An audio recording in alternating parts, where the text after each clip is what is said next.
Announcements. Yes, please. All right. Getting ready. 3 more hours of the racing. Definitely not going to be eating during the middle of this, so if you hear me eating, then Has to be done. I have to actually exist. I have to have something to actually not die. Yeah. Announcements. GT7 driver. 12 hours. I'll tag Esports as well. Why not?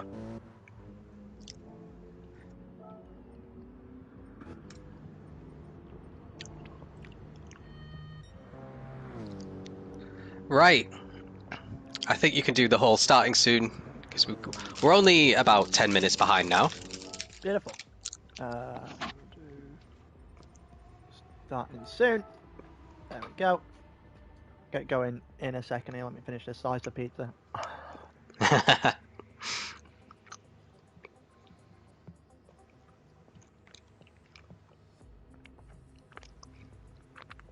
So, let's have a quick look through who's racing. BX is having a break.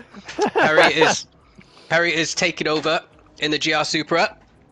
Then Asseldor's taking over in the lead Queen's Head car, but they are over a minute back now. But very close P3, P4, P5, P2, P3, P4, sorry, because Fish is taking over for FGR. We've never seen him race before, so really keen to see what his pace is like. Keto for the Aero GT team always does a stint in the purple car. So, Keen, also tier 1 driver, so he is very quick. Then officials back in for the AHR lads. Yeah. Do you want to get going? And we'll continue going through the teams. That sounds like a good idea to me. Just do one last double check over the settings, make sure I haven't done anything that I shouldn't have done. And there we go. Who's eating crisps? Well, I'm eating a croissant. Maybe that's what you're hearing. I'd say Ross is currently eating a croissant and I'm eating pizza. Yeah. I had to get lunch and we're running a little bit late, so, you know, have to eat sometime. Only 10 minutes. We'll catch up that. Easy.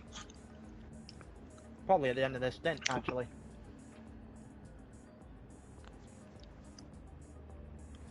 ALR mukbang. That's what we can do when GT7 dies. Mukbang tier 1. Provided we haven't actually just gone through any random game at this point. Alright, we're off and running. We're off and running for 3 more hours of ALR at Le Mans. And Perry is leading us off from Asseldor and Flash after that. So they're all going to go through one lap. They're going to come into the pits. And then they'll go and wait for their timings. They've been given them already. And when that happens, we'll see Perry start with a minute 36 advantage over the next car, which surely even Perry can't squander. Yeah. I feel like it would be an extremely hard a task to squander a minute 36 lead. That's essentially 2 pit stops. Yeah, 2 pit stops, and they require those pit stops. You're going to have to get damage. Yeah, this is going to be. Did the Kinder Crispy sponsorship not work out? Unfortunately, they didn't want to sponsor, but I am willing to sponsor 7 days Peanut Max croissant with peanut and cocoa filling. If they are listening, because actually it was quite a nice one. The filling was really good. Croissant itself very dry. Should have put it in. Should have heated it up or something. We don't do driver swaps because the entirety of the organisation for these events comes mostly from Ross, and I also am involved. But I do all 12 hours of commentary, and I don't like dying. That's why. So that we can have the same commentary. Also, so that drivers can do double stints as well. And we like to have all of our stints be different lengths so that they're not all just the same kind of 2-hour stints, which are like everyone does the exact same strategy for every single stint, and it gets a little bit repetitive. So there's a lot more variation doing it this way. It is very knackering, though. I don't know how sustainable this model is. I just profit. No, I don't profit from Ross's hard work. I do exist and then do 12 hours of commentary for Pyro does more commentary during the day, yeah. Come on. I commentate quite literally the entire event.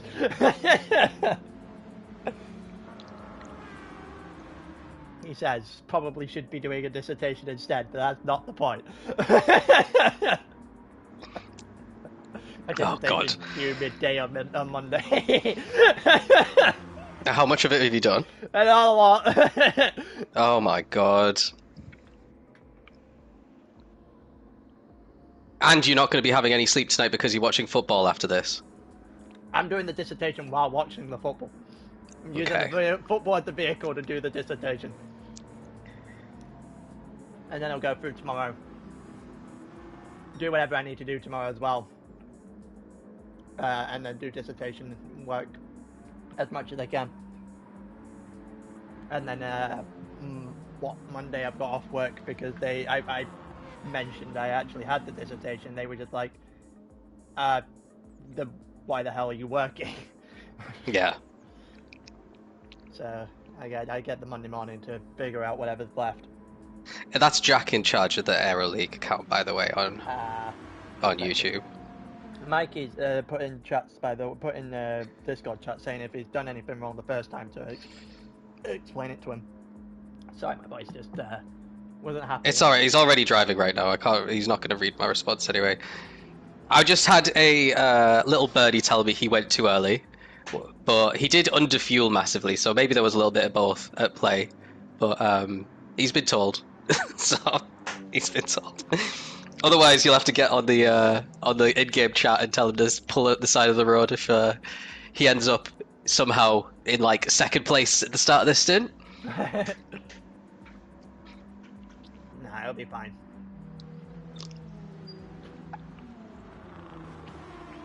Right, so we're just about to come around to the pit lane and everything else that follows with that. We'll get and then we'll see Perry take a 1minute and 36-second lead from the rest of the pack. The real question is how much is that gap going to be at the end of it when BX re-inherits the wheel? So just looking down the list, he's also got a 9 o'clock Esports qualifying as well, so he isn't doing the last stint either. Right, okay. No pressure for Perry. All the pressure.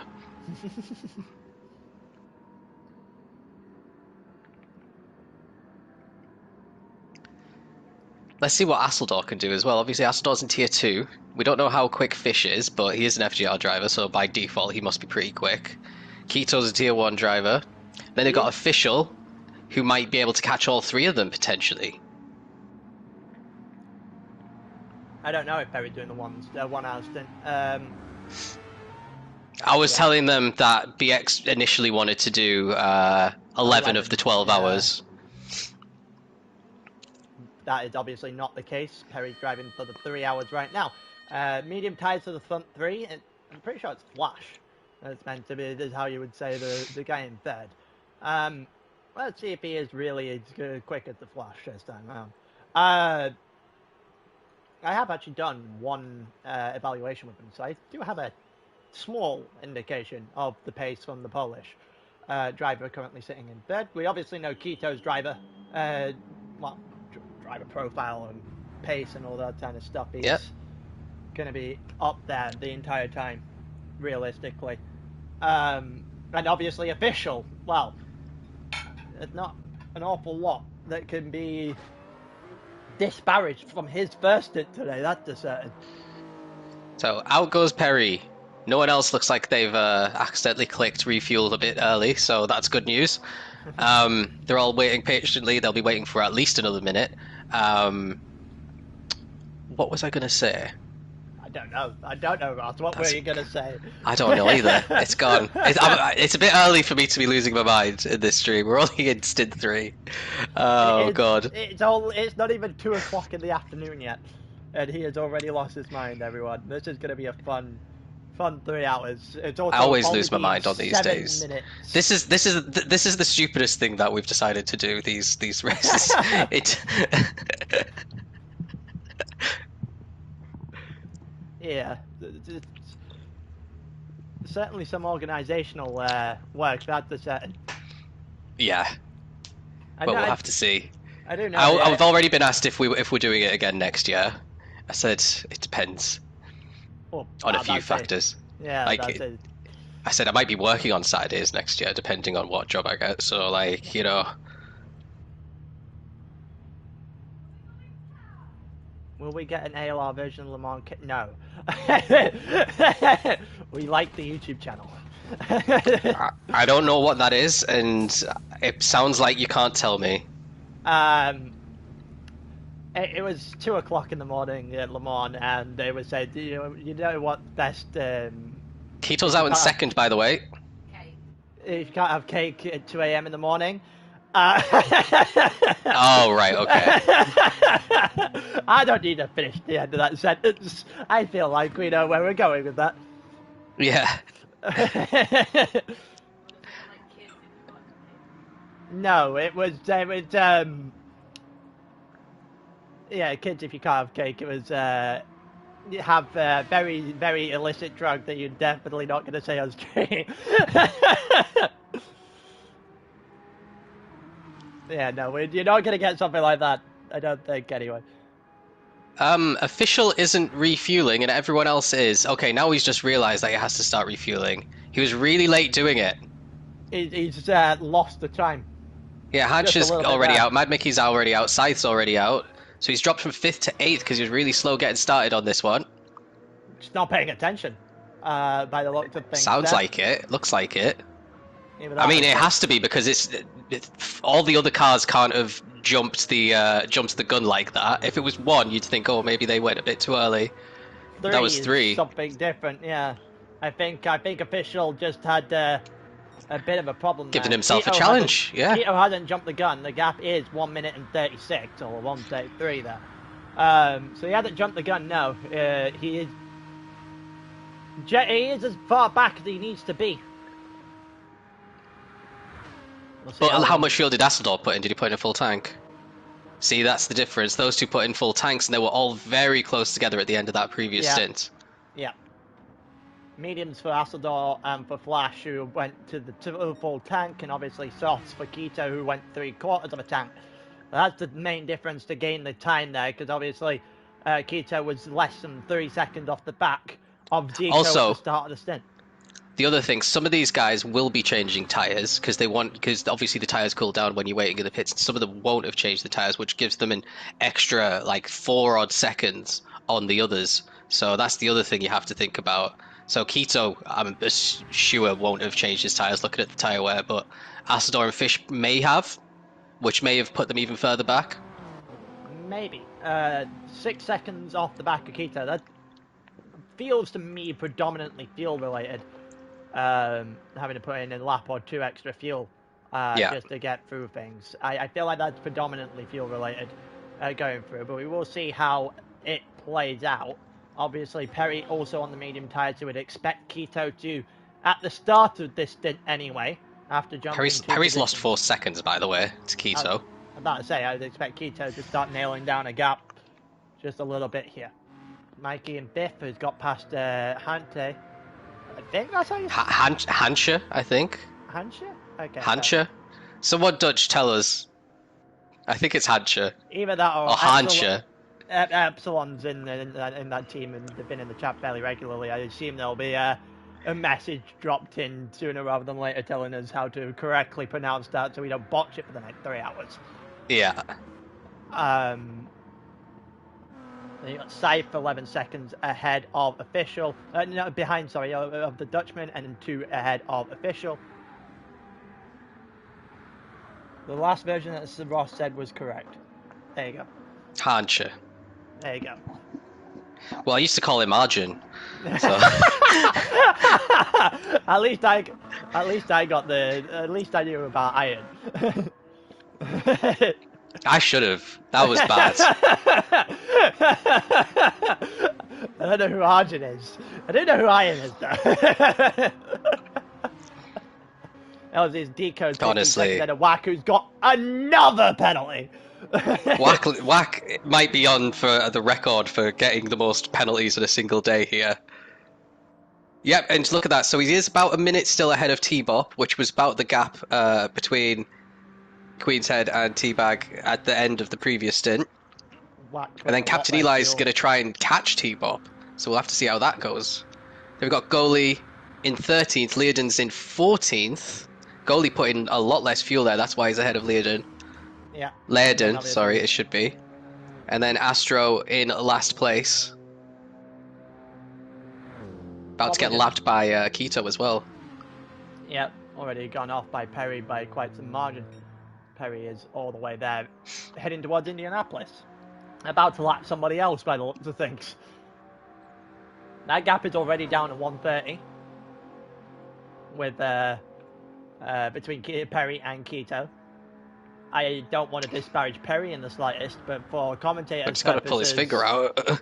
This is a very quick rate of getting caught, but this is a 3-hour stint. Yeah. For commentators' purposes, I would like Perry to be caught. As a friend, I would like him to do well. I feel like I'm obliged to say both of those things. But yeah, no, I personally, I don't really see how you lose. To be fair, he's on the mediums and Keto's on the softs. That's part of it. So yeah, he's not gonna lose the gap that heavily. To be completely honest with you, so that's gonna be the situation they find themselves in. Because I'm pretty sure he would have got in the car, and his instruction from his teammate is simply just do not do not do anything stupid. I feel like that has to be the instruction. BX's Perry's all family at good point just to make sure he doesn't lose this thing. I mean, if this is just going to be a safe 3 hours, BX is going to be back in the car for the wet stint afterwards. And with the chance to... Let's see. His first proper lap, a 4-minute 2 on mediums is bad. It's not great. That's a set. He needs to be 2 seconds quicker than that. At least 2 seconds quicker than that. I think if you're going BX's direction, like BX's level kind of thing, you need to be about 4 seconds quicker than that. Yeah. But for Perry... Yeah, he needs to sort it out. Let's see what Keto's first lap's about to look like. Oh... We say, let's take a look at what Keto's first lap's going to look like, as if he isn't still at the penalty line. Well, yeah, he's got a bit of time, but he has completely drifted away from Asador as well. Look at that 10-second gap. So he must be absolutely on fire. I would expect this to be a 57 for Keto. Wouldn't be too surprised. He has gained by about 4 seconds on this lap. He's 2.5 seconds purple. Nice. Surprisingly, only 2.5 seconds purple at this stage of the lap. Bear in mind, purple is a 4-minute 2, which means he's only on target for 58. For a 59, yeah. 58 would be good through the final couple of sectors, so it's not particularly predominant lap here from Keto. There is still enough to put a number on everything at this point in time. Don't think he's having to deal with lap traffic and all this as well. I'm going to go through, and it's a 59 flat. Okay. Not an impressive lap. About Asador and Fish pretty close together on the mediums. So, like I said, that we are expecting 4-minute flats here. It's a very just slightly quicker than Perry. It's a very and pretty much the same as Perry. To the system here, to the stint here from the front. Mikey is up into 5th. Well, the wind isn't very good. Maybe that has a little bit of an impact. Quite a strong headwind, kind of awkward side wind on a lot of the straights. Would it? Hansha nearly going for it there. Would it do 4 seconds worth of damage realistically? Or 3.5 seconds worth of damage? Because that's BX's fastest time in the 50 and the high 55s. So 59 is not... I feel like the wind is probably not going to be that much of a factor, surely. I think it's just a slower version of the start of the stint here. Wacky is ahead of Harsha as we go through the first couple of corners on lap 4 as he's up into 5th again. Again, Mike had a very, very good first stint, a good first half of his stint last time. Officials got ahead of Scythe, by the way. Keto's apparently started the pit too early if it wasn't picked up.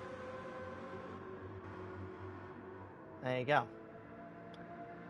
If you want to take a look at the chat real quick and go over a couple of things for a second. I think a couple of things are trying to be picked up, a couple of questions, and it keeps flashing up on the corner of my screen, but I can't quite fully read them. Pit time is what you go off. When you enter the pits on your screen, it says pit time on your screen. And when that pit time reaches the time that I've provided, that's when you start your pit stop. There you go. And apparently Keto jumped the gun. I don't know how likely we can to actually see that. Or well, I don't know. It did look like he was refueling a bit earlier than Asseldor. But that also could have been because he didn't change his tyres and Asseldor did, potentially. I don't know. We'll see how the race pans out. If he's within like 5 seconds of somebody, we could look at it at the end. If not, then it doesn't matter. Yeah, I'm about to say we can take a look at it. We can just take the replay potentially. Check back on stream. Asseldor started at 2:05 and Keto was already refueling. Apparently. Okay. So I'll have to take a look at that as we go along. Yeah, we'll have a look. We'll have a look later. About to say you're... There's no rush at the moment. I can't... unless you want to message in chat and say, Keto, stop for 5 seconds. No, I'm good. Just force a 5-second penalty. Just tack it on at the end of the stint before the next one. Keto's wasn't too far out. It might have been about 5 seconds. Really looked at it. 136 was the gap to second, and all the following 3 drivers were all split by about a second or 2 itself. So even if it is right, it couldn't have been more than a couple of seconds. If it is wrong. We'll have to take a look. I believe you're going to be leaving at some point during this stint, Ross, so if you can pick that up at some point when you're not on commentary, we could take a look and see if there is any proper... Yeah. Oh, let's have a look here. We got the Aero drivers close together. So, Deco's first lap was a 4:07. What was Scythe's? So Scythe's first one, 4:03. And he's on the mediums as well. So, Deco will be wanting to make quick work of Scythe's probably.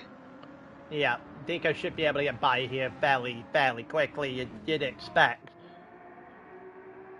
If he's not going to be able to get by here, he's going to be in a lot of trouble going forward. Realistically, he's gonna have to get this sorted, and he's gonna have to get this sorted fairly quickly. Yeah, what do they want to do? Official has driven off now, by the way. Yeah, no surprises there. Gained that position back at the minute. Oh, Scythe just going well off the track there. Somehow avoided the gravel, and it's allowed Deco to go the long way. Scythe got a penalty for for going too wide on the limit. And that will allow for Deco to get through. That was put on a silver platter for Deco, realistically. And it's not a good start to the stint for Scythe. And that half second will stop them from working together probably as well over the next lap. I don't even think you're going to get to the next lap before that possibility is out the window. Not this way, anyway. Yeah, 1.2 seconds already. The slipstream is pretty much dead in the water. So Deco will just drive off. The question is, we've got Scythe and P9, 18 seconds ahead of Wack. Wack has just been demoted to Tier 4, and Scythe's just been promoted as the Tier 4 champion to Tier 3.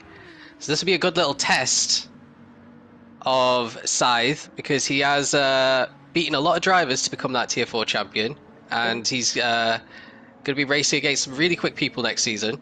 Didn't Deco get demoted in the same manner? Deco also got demoted, yeah, he did. We'll have to keep an eye out on that going forward then, because Scythe might be in a little bit of trouble this season if he continues in this manner. As is usual on a Monday, the champions get promoted to the tier above. That is standard. So he's going to have to suffer the season regardless. Yeah, sometimes it's a baptism of fire. although I commentated his TLS season, very, very consistent driver. He's one of those that just spawns in the good positions out of nowhere. Eli is getting caught currently by goalie, which is interesting. An interesting one. Goalie is super quick. A per second penalty for Lerden in 14th, and then Astro 8 seconds off the back of that, just been lapped by Keto. Okay. Yeah, so goalie is a really interesting one. He's quite a young lad. He's super, super quick. Definitely quicker than us, Pyro, to be honest, over one lap. However, he doesn't know how to look after his tyres, and he spins more than spin. So... I reckon whether or not is it more than spin or is it more than a Ruckus? That's the real more question. than but more than both of them put together. I reckon a Ruckus is the you say spin to me and like actually spinning on track, and the Ruckus is the first name. To be fair, spin doesn't spin as much as he used to, so that's an out of date reference. I used to be horrendous for spinning at one point. I've kind of slowed that down as well. I got yet another penalty. Damn. The new driver in for Brum is goalie, who we just talked about, down in 13th place right now.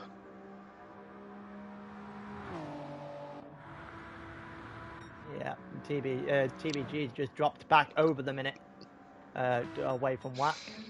Sife's got that half-second penalty, which is going to drop him a decent chunk of the way away from Deco. It's already 2 seconds. It's about. Is Hancha keeping up with P5?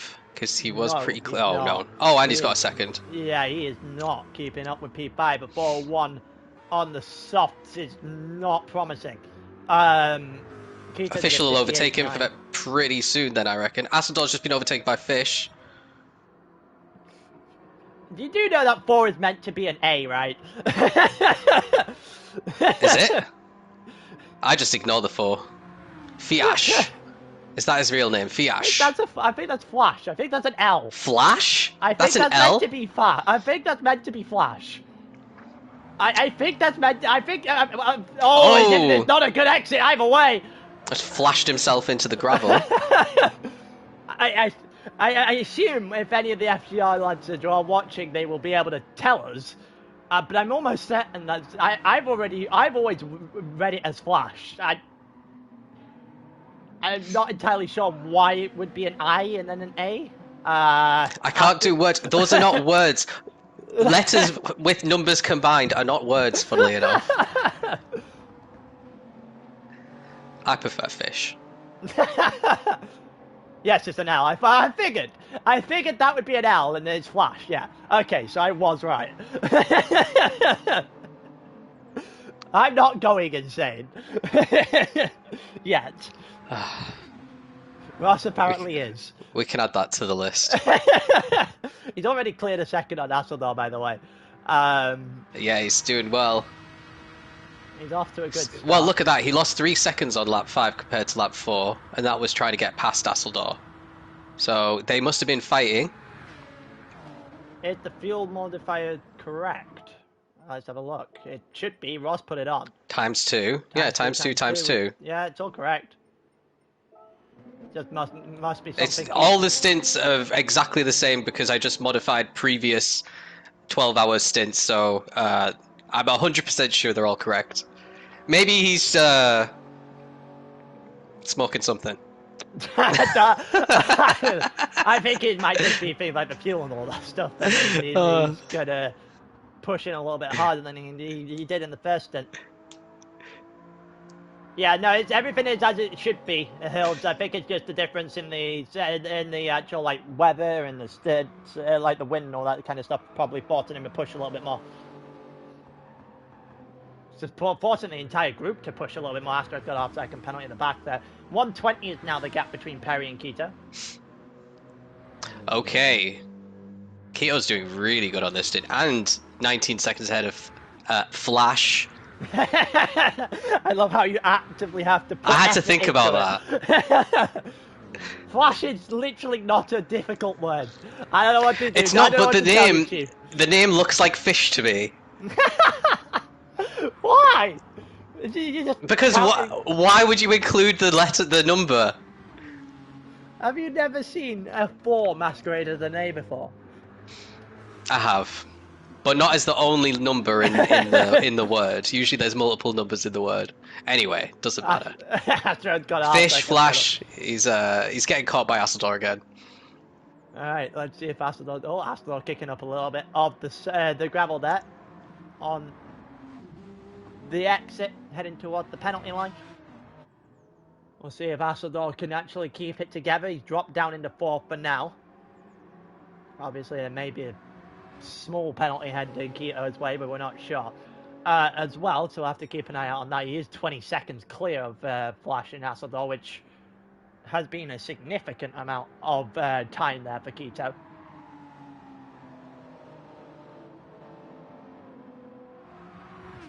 That I2 is, yeah, I2 point OG guy.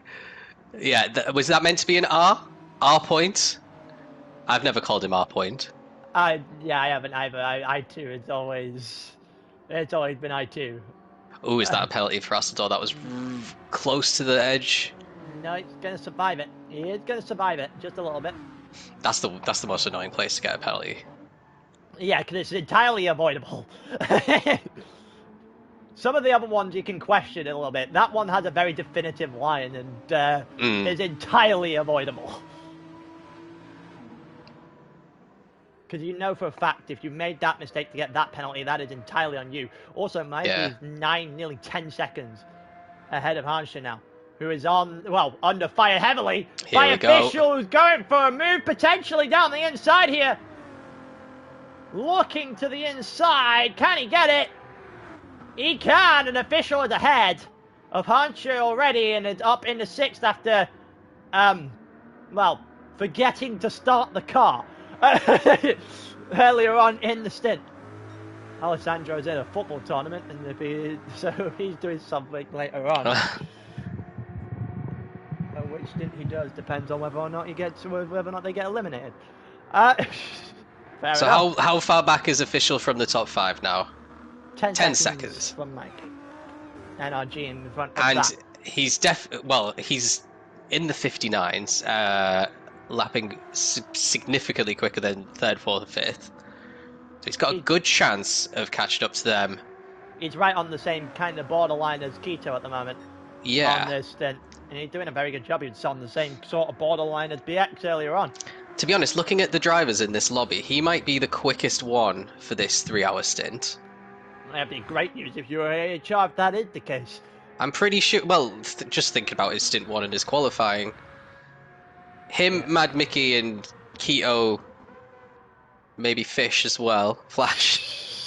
Fuck's sake. That doesn't even look like Fish.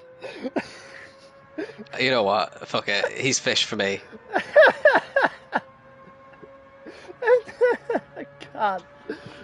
Oh, God. I don't even know where to start on this one, admittedly, at this point. I don't even know where it's even... Where on earth is that come... Oh, God. Alright, official 10 seconds off the back of that. Hansha is 1.7 off the back of official, as official is just driven all the way off already. Saif is 13 seconds off the back of that, and Deco has made his first stop.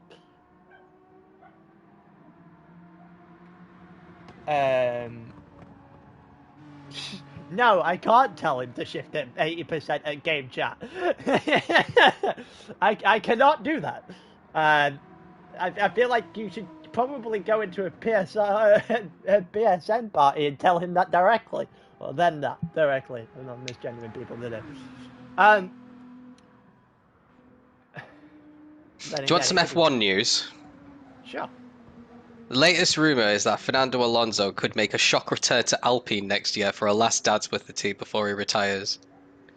Damn. I mean, how many times do you want to go back to the same team? Like, it's like you just can't leave that abusive relationship or something. Oh, God. Although going to Alpine now doesn't sound like a bad idea, comparing the two teams. Okay, so Ledden's a her. That's nice to know. So I don't misgender. We're going goalies into the pits, 2 seconds ahead of Ledden as well. at this point in First time. pit stop. No. No? Nope, Deco's been in the pit as well. Deco as well, okay. Really short first stint for these guys. Yeah, I think that is the only other pit stop out there. Oh, Perry half second. No, but honestly, they all add up. They do, but they don't add up to 1:36. If Keto, no, but honestly, if Keto could do a full 3 hours without getting a penalty and having the pace advantage, potentially a pace advantage, we have to see what Perry's soft form looks like. But he needs to be in the 58s or the softs because that's what Keto's set. I mean, you are right, but I feel like something must go catastrophically wrong for Keto to end the stint leading. And I think BX might be going into the party with Perry afterwards, and I'm not willing for it to happen, but yeah. I feel like BX might be slightly unhappy if The that good is news, the situation. the good news for Perry is he did actually set a 4-minute flat. Yeah. The bad news is he's only done it once this whole race so far. Yeah. And what's Keto's lap times looking like at the moment? 59's dipped into the 4 minutes, maybe because he's got a bit of traffic. Lerden hopefully lets Keto pass. Lerden's got a second penalty as well. It's going to be interesting because obviously Lerden is not going to give things up fairly easily here because she's fighting goalie. It was 2 seconds before goalie pit. Obviously that might extend just a little bit now with that second penalty. It's probably going to double it. Realistically, they're all fighting each other there 12 onwards realistically. So we'll see how willing she is to give this up. I guess Keto might be just taking advantage of the slip a little bit here. I think she's finally pulling off to the inside. Gonna tuck behind Keto into the braking zone. Yeah. Yeah, Keto up over a lap. This will be Keto's in lap though. So should be, yeah, you are right. Again, doing a very different strategy, the Aero, compared to the Project Platypus. So he will drop back.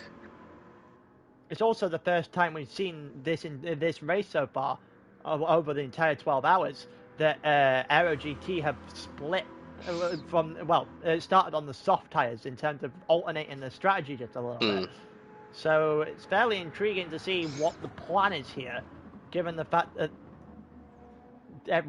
the strategy has been very, very different going forward into this. Also, on that note, it's also the first stint where the Aero GT drivers have split their strategy. Because yeah, that's true, because Deco came in really early and Scythe is staying out for a long time on his mediums. Yeah. He is currently 18 seconds ahead of Wacky and very intrigued. Hey, he's in no man's land. How that works. Deco 14, yeah, the wind is definitely affecting these guys, because if you look at Wax times, he was quite often, not always, in the 59s in that previous stint, and now he's struggling to even get in the 4-minute flats. So yeah, the wind is having a big impact on the lap times. It is exactly a head. It is a headwind straight down the entire Mulsanne. So that does make sense just a little bit. Yeah. They're just gonna have to find it a little bit deep. Also, that's probably what is hindering officials' attempts at fuel saving, because you have to be a little bit over the top now to get the faster times, because you're expending more fuel down that straight just to be quicker. Okay, so Lerden in, Keto in. Both of those off of the soft tyre. It was 117. The gap to Perry, that gap didn't really come down an awful lot in the last couple of laps, so it'll be intriguing to see the strategy option here from Keto. Obviously, Flash and Asseldor staying out on the mediums that they currently started on. Mikey is up there as well on the medium tyres, trying to lap goalie for the first time. Problem is, he's been held up just a little bit because of the chicane itself. A little bit awkward time to approach the traffic. Nothing really goalie And could out do comes there. Keto compared to Mickey. I think Keto's going to be ahead. Official in as well. Keto is going to be ahead. Goalie stays ahead as well. Goalie should have really let him pass there. But Goalie's trying to catch up himself to P14, who's come out of the pits ahead. Sanchez ahead of Official now. Sanchez gone on a little bit longer, and Official's into the pits for the first time. Cypher's going to go on the path as well, and so should Wack. Official still hasn't started refueling yet, so I'd assume Wack should be very much in position to overtake him at this current juncture. Deco a long way back in the top 9 are very much... we've been signalling out that it was the top 10. It's now the top 9 that have started to separate themselves heavily from the rest of the pack. And Official is now onto a medium tyre to start this as well, to go on his second stint here in this 3-hour portion of the race. Official comes out about 9-10 seconds off the back of Wack. So we'll see how that Wack will be out. in soon as well, though. He was looking pretty weak on his tyres, and so is T-Bop. T-Bop's 17 seconds ahead of Eli. Has Eli made his pit stop? 1 minute 17 seconds. Yeah, 1 minute 17. So Eli's struggling because that gap was in comes T-Bop.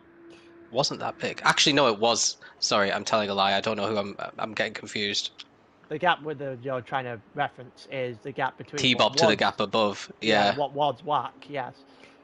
Will be Deco and Official that are in the way there, but Wack is the car that they are trying to catch.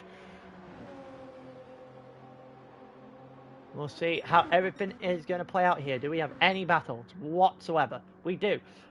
We do, because Asador is back to Flash all over again, and Flash has a penalty to boot.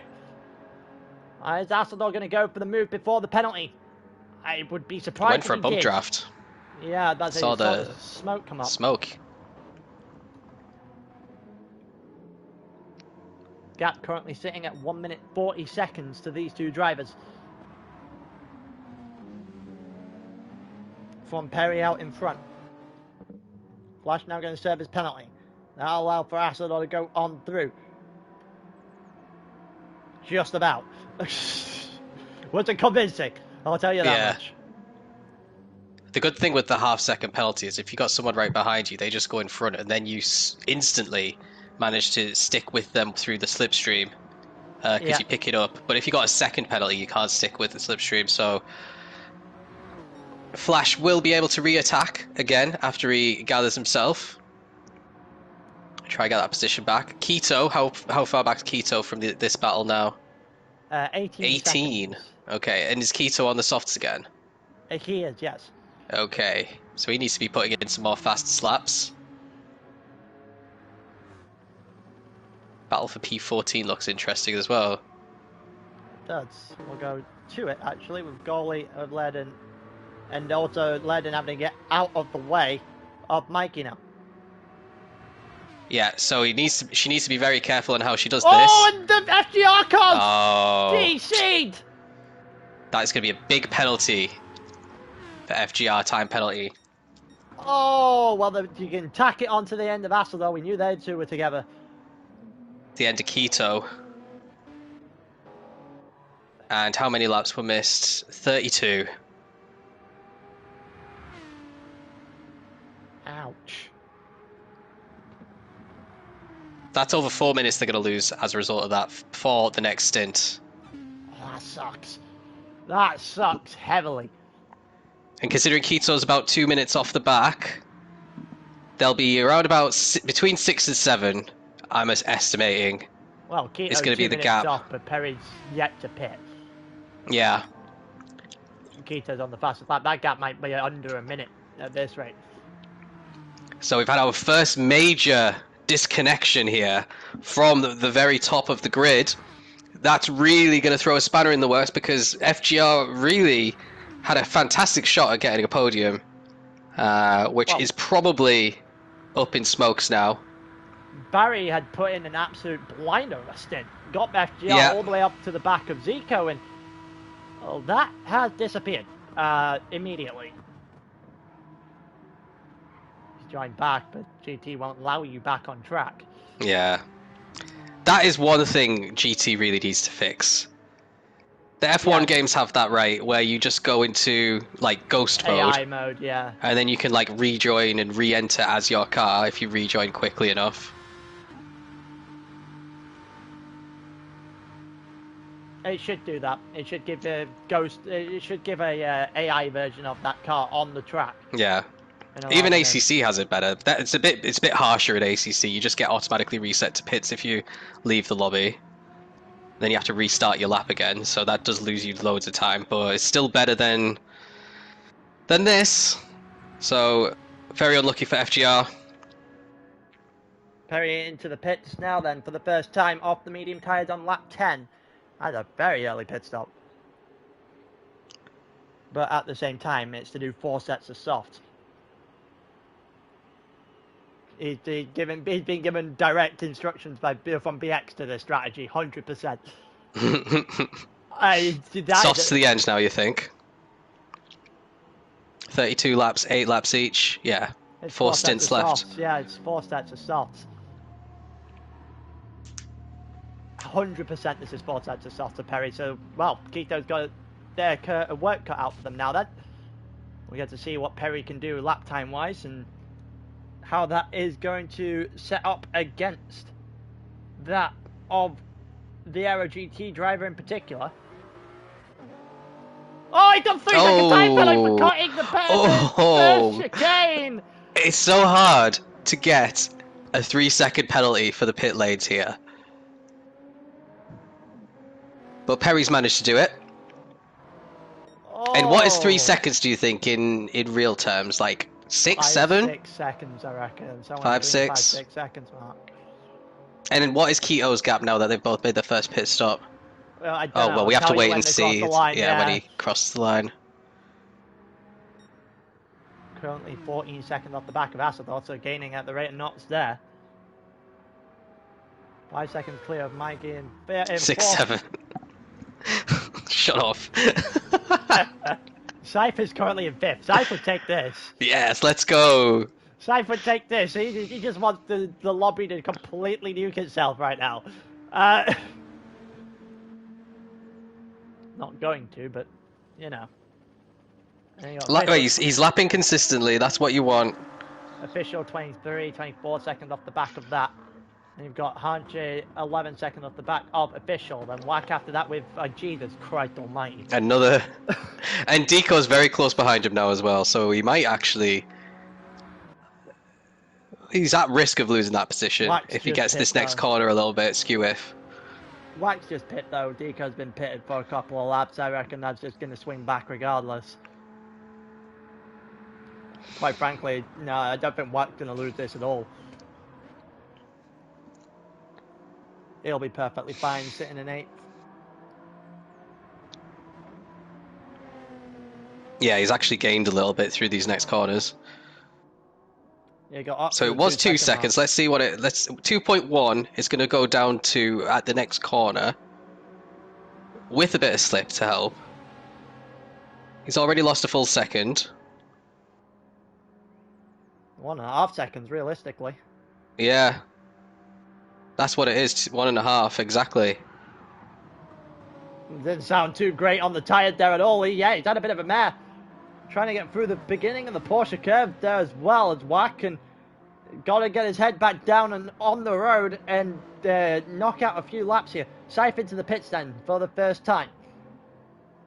Yep, should come out ahead of these guys still though. Such was his lead. This is interesting. At the end of the last stint, the gap was 59 seconds that Mate managed to fashion a small opening. Yeah. T-Bop has managed to fashion that gap down to 47. And T-Bop's made his pit stop as well, I'm pretty sure. Yep. T-Bop so what kind of lap times are we seeing from T-Bop? Flat 401, basically. Flat 401s, yeah, very consistent. And he hasn't put in lots of fuel, probably for his 2 stops as well. Alright, Keto and Eli. There's goalie, and Lerden having a bit of a back and forth as well. We'll actually go to this. Lerden's got a half-second penalty. She tries to overtake goalie and take that position back. Don't forget everyone's been promoted a position because of the Flash DC. At least you won't have to. Oh, Mikey's Oh, again! Mikey! And he's in the wall properly as well. How has he got damage? Careful. Oh, okay. Astro manages to avoid him. He doesn't get damage. That's insane. How? He just drove straight into the wall trying to reverse it out. I have no idea how he survived without damage. He was there. really catching up to Keto there as well. Obviously, he hasn't made his pit stop. A goalie spin update. Goalie, I don't think span at all. Other people have. Yeah, like the car we're currently watching. And Mikey's on 2 big spins so far that we've caught on stream. He's on 2 big streams, but he's also had damage, so he has to have at least had 3. Yeah. Okay, what's Keto's gap to Perry now? We should be able to have something reliable there.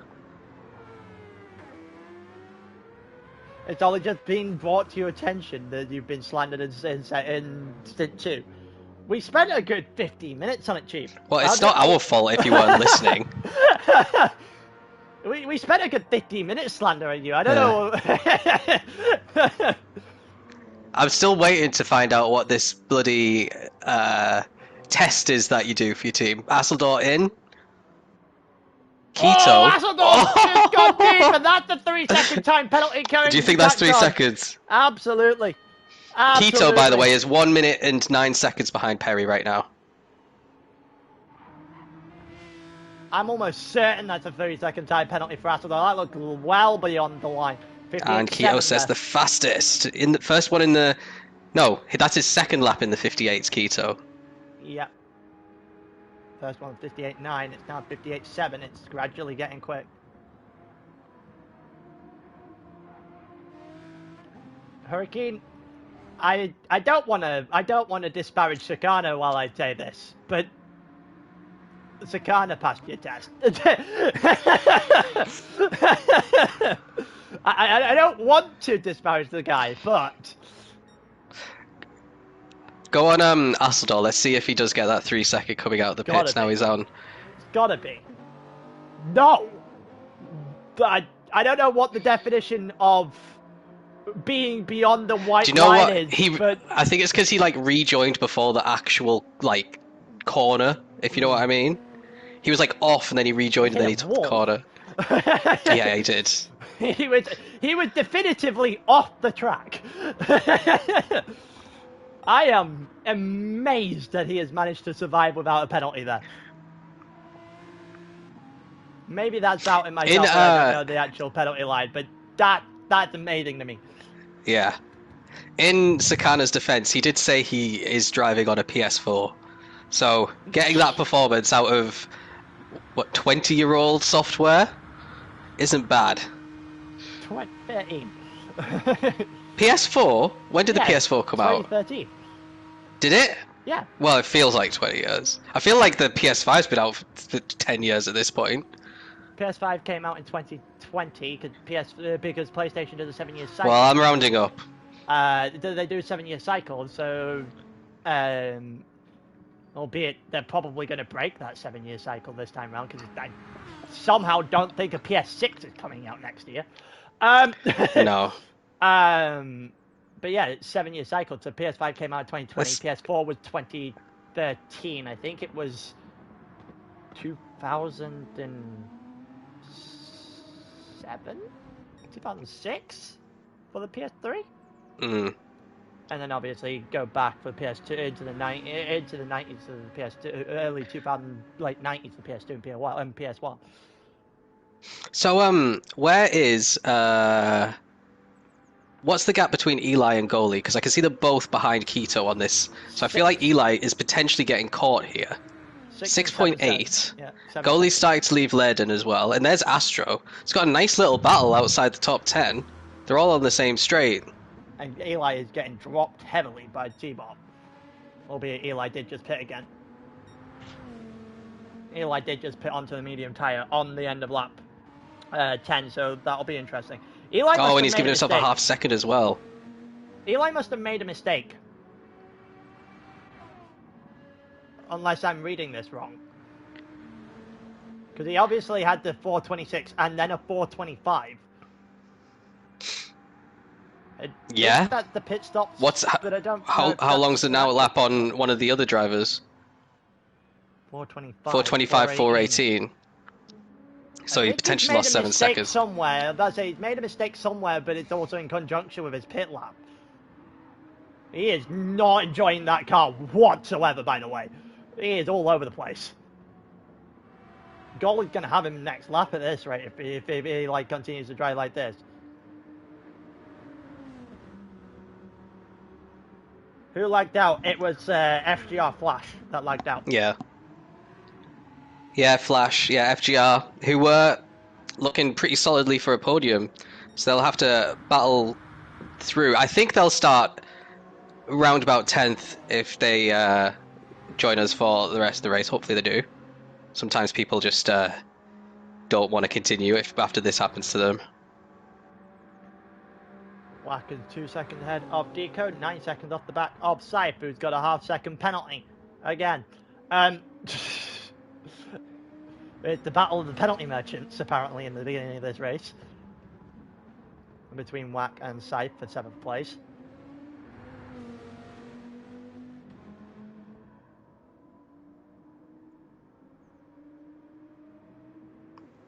SSL might have an issue with car number 130 on Stint 5. They may have to rejig a little bit. I've just seen that. Ross? What was that, sorry? Epsilon put in chat saying that car 130 going to have a potential issue with Stint 5. That's fine. Just tell us who's who so we know where to start them. So Hansher's 18 seconds clear up on Scythe, official 14 seconds clear of Hansher, and is also inside 3 seconds on Mikey in front, who's got another half-second penalty. It's just so eclectic. Like, it's heckle and jive for Mikey, honestly, at this point. Heckle and Jide? Heckle. I said heckle. I said the H. Jekyll and Hyde? Oh, yeah. Okay. Yeah, my brain's losing it. Oh. Right, we've reached that point. There you go. We've reached it. Well, someone clip it. That might be another penalty. That might be another penalty. Yeah, it's Jekyll and Hyde. I'm losing the plot. I at least have an excuse. I don't know what your excuse is. Well, official will be overtaking him fairly soon if he keeps this up. Yeah. It's just Jekyll and Hyde right now for Mikey. It's all over the place. Sometimes he's got electric pace, and just the mistakes are rife at the moment. And then, as if my point couldn't have been proven any further, immediately comes up and shows up with a purple sector there. Currently on the fastest lap of the entire race, because that pretty much sums up everything Mikey's done today.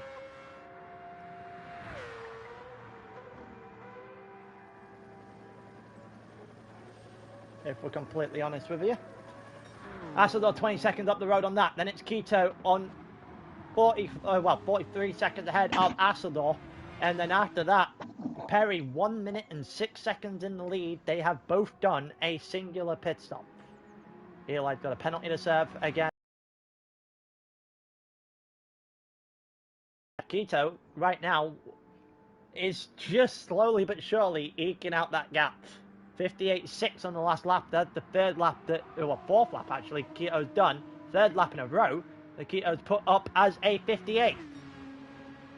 It's just starting to work. Perry hasn't been in the 58 at all. The best lap so far, 59.5.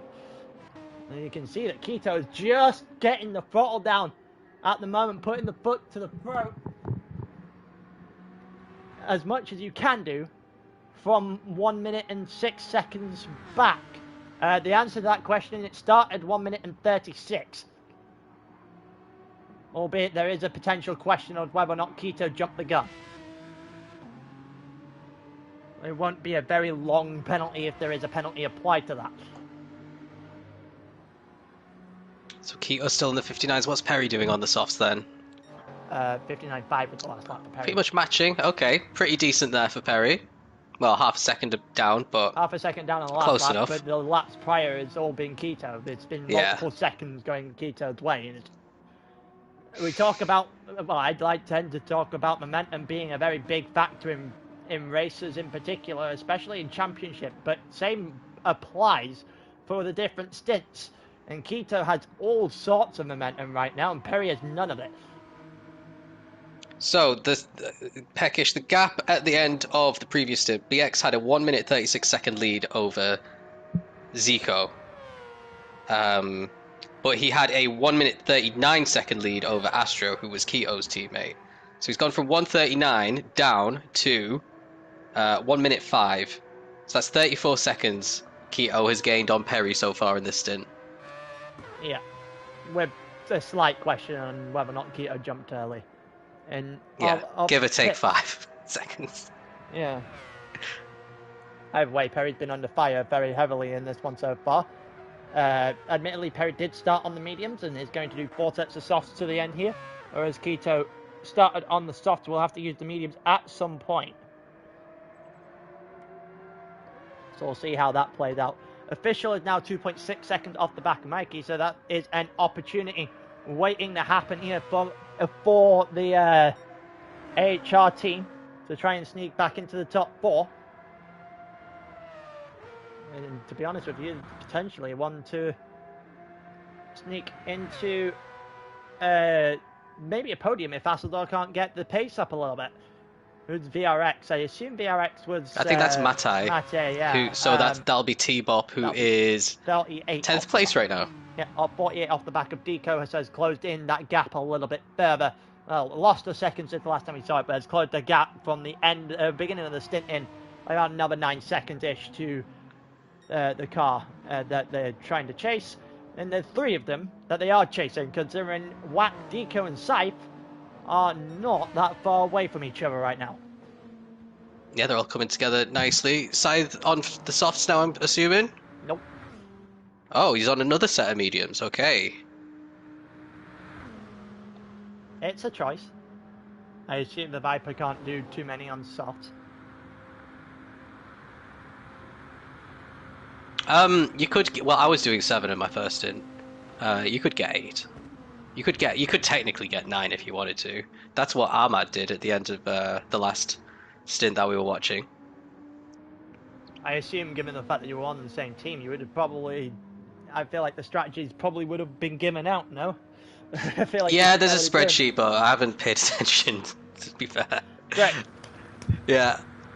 I feel like I feel like that if there is a time to go and pay attention to said spreadsheet, that would probably be a good time to do it. I'm not giving away the team secrets on stream. I don't think it matters, given the fact that they've already got the strategy potentially wrong here then. I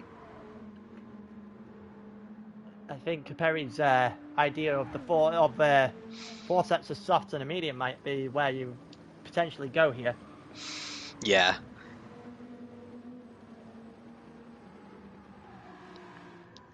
Eli still ahead of goalie. It is only 4 seconds now. Goalie is very much putting the pressure down.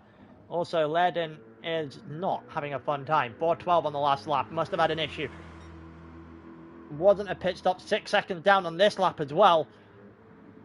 She is costing a bunch of issues right now and sees herself 15 seconds off the back of the group. No damage, Yeah, however. what's going on there? Yeah, that's what I'm a bit confused at with the no damage. Must have been a spin. Potentially.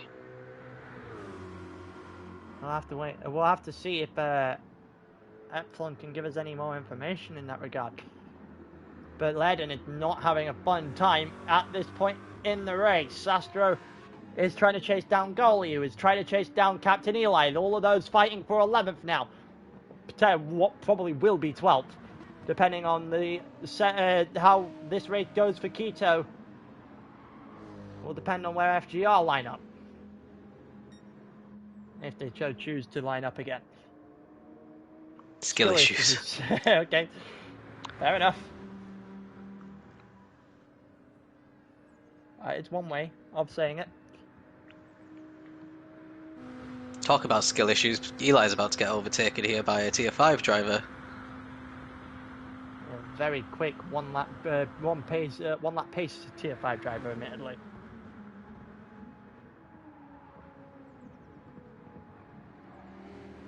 To be fair, look at the difference in the speed on that. Just on that one straight, Eli just pulled 3 seconds on goalie. Yeah. And then goalie gained half a second in the corner.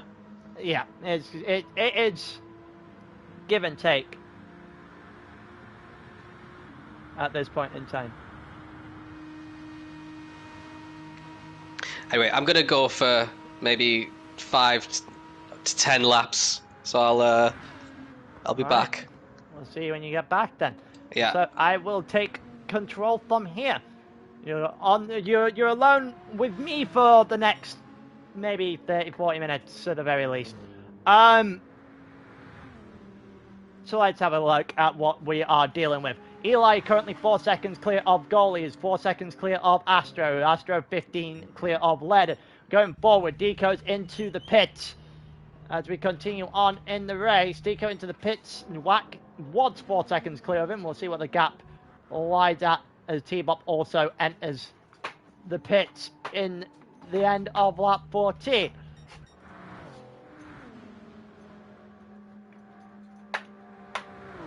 See how it is going to play out. Side 3 seconds ahead of Wack at the moment as well. I assume that Wack is going to try and bridge that gap by the time he pits in a couple of laps' time. Hansha is 6th in a little bit of no man's land. 18 seconds clear of Side, 22 seconds off the back of Official. An Official with a half-second penalty trying to chase down Mike, who's got a 4.5-second advantage now. That gap has been significantly increased.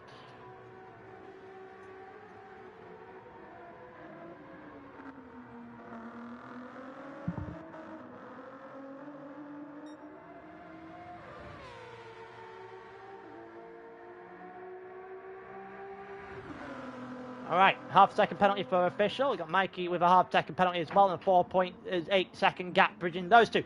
13 seconds between Asador and Mikey, but Asador also has a half-second penalty, so all 3 of those will cancel themselves out eventually.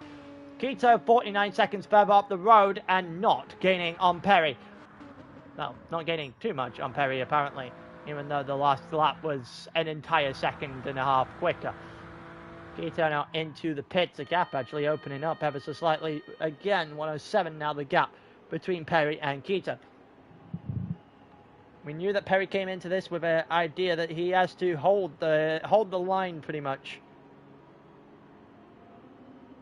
for the lead of this race before BX gets it back, gets back in the car for when the rain starts to hit.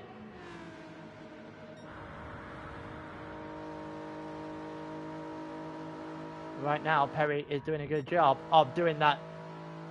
Well, doing a good job of holding the lead, not necessarily giving BX a lot of room to work with. Gap being about 30 seconds gained by Keto up to this point. Albeit Keto's about to go in for their stop. 81 and a soft tyre going on. I assume Keto's going to do it in the reverse. So Keto's going to do potentially 4 softs and then a medium, which will make things fairly interesting later on in the stint. But for now, it's going to be a case that Keto has got to try and breach as much of a gap as humanly possible in that period. And Asador 7 seconds off the back of Keto, so Keto now has a pit stop advantage on Asador as well. So, Mikey, less than 12 seconds off the back of Asador. The Belgian kind of languishing at the moment. Official also losing time on the Italian as we continue on in this race. Anche is currently about 23 seconds off the back of Official, not really forcing much of an issue. Wack is slowly but surely catching the side, but it'll be too little too late by the time the pit stops are going to come into play. 53 seconds the gap between Wack and Deco. And then it is a 42-second advantage from Deco to T-Bop. as T-Bop will continue to close that gap in just a little bit further. Gap there was basically a minute to the dot at the beginning of the session, and now Deco has lost roughly about 18 seconds to T-Bop going forward. T-Bop just pitted on the end of the last lap. Eli is 5.8 seconds ahead of Goalie. Goalie has a penalty, so that will extend forward. Astro's got a penalty, so Astro can't even take advantage of the fact that Goalie has a penalty. Lerden also has a penalty, so she can't take the advantage of the fact that two in front have a penalty. We are very much stuck in a stalemate at the back of the grid. Goalie has his hazards on. Not sure if he's trying to describe himself or the car or the car he's driving.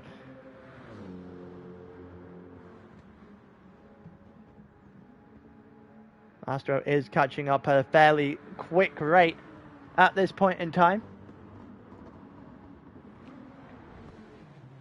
We'll see how the penalties play everything out. Eli is extending that gap at a rate of knots. I think it might be that Goalie's trying to fuel save just a little bit, because he doesn't look pacey, he doesn't look racy at all in this final couple of laps before his stop. So we'll see if that changes when he gets out the pit. It's got to change when he gets out the pits. That's a certain.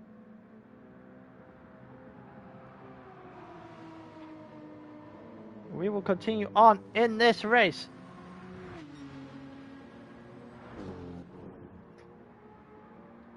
Goalie still up on Astro, 1.8 seconds right now. Eli is comfortably, got a fairly comfortable gap again over Goalie, which is something he didn't really think he'd have to defend against early on into this stint, but Goalie has kind of forced that issue for loss, well, LTI, I believe that is. Today, in comes Astro, in comes Goalie.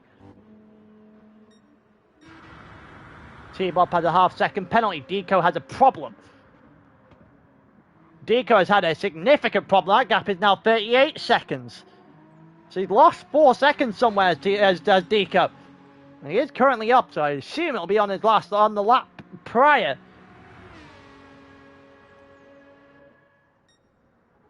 Yeah, about 9 seconds worse off on the outlap was Deco. So Deco had a bit of an issue. T-Bop's taken advantage of it again.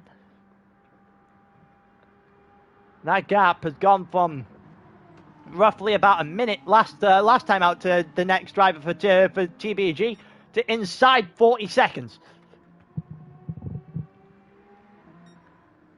Saif still in the threat from Wack, but Wack isn't going to be able to do too much about it at this point. Maybe go one more and test the limits a little bit further.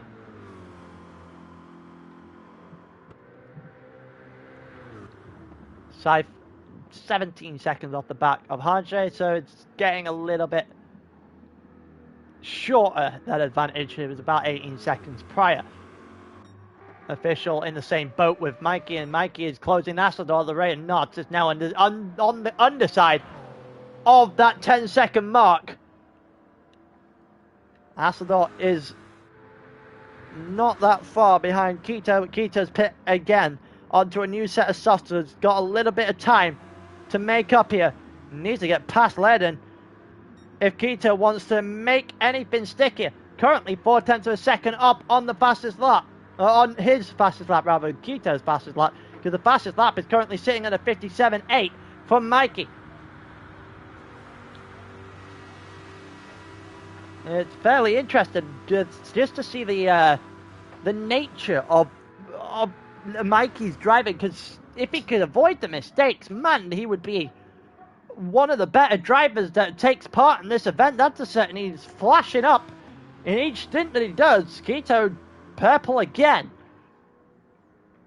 These two are going to trade fastest lap backs and forwards. And one thing's for certain, if you're Perry, looking at that 4-minute time you're currently putting up, see, Quito could realistically smash into the 58s, into the low 58s, potentially even see a 57. You are not liking the situation you currently have at hand.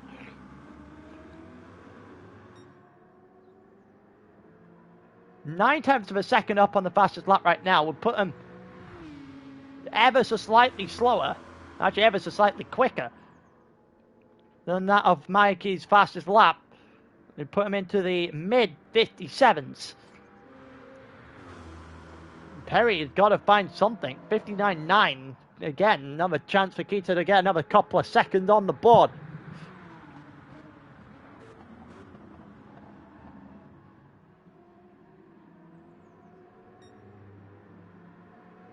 It doesn't look too great there. He's lost about 0.3 of a second on his fastest lap in that one sector alone as Keto. Well, Eden's going to serve her 1 second penalty here.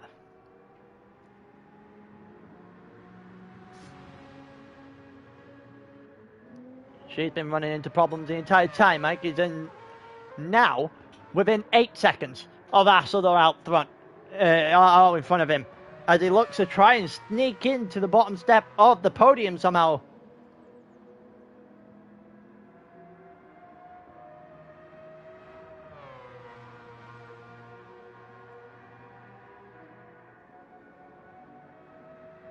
We'll take a look and see if that is going to be possible. Official 5.3 off the back of the Italian. Saif also gaining quickly on Hanche. T-Bot back up out of 40 seconds in terms of gap to Deco as well. Obviously, Goalie and Astro have pit.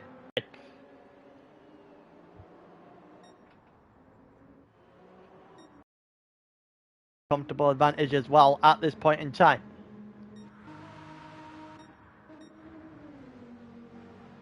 Wacky the 50-second advantage to Deco, but unfortunately for Wacky's about to pit at the end of this lap. Saif just getting a nice little gap as well to try and break away from Wacky at the end of the stint.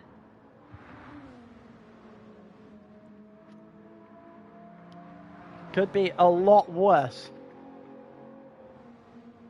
here for Aero GT. Official into the pits then, off the medium tyres, so I assume he's going to look to do softs to the end here. Currently 24, well, not soft to the, well, say soft to the end. I do mean in separate pit stops in different stints.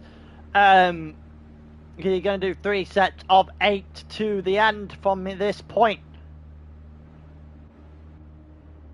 Surely, yep, and there goes the soft onto the car, and Wack are both into the pits as well.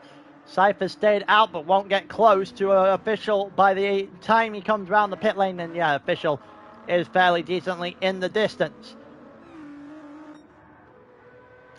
It's about a 45-second pit loss each time at this point. It's currently the situation that is being unfolded with that just unfolded between Mikey and Official. It was about 5 seconds the advantage. It's now 50.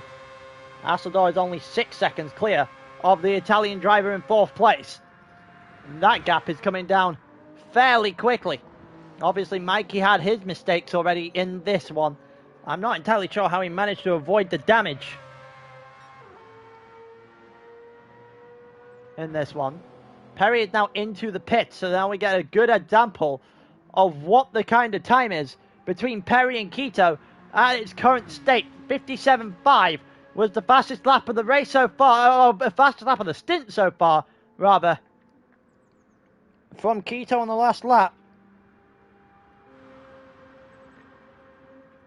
which beat out Mikey the lap prior, and all of a sudden Perry is under a little bit of fire.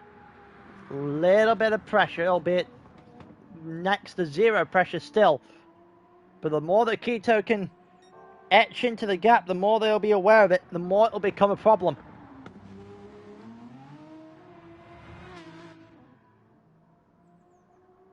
Which is surprising given the fact that Perry has won multiple races this season already.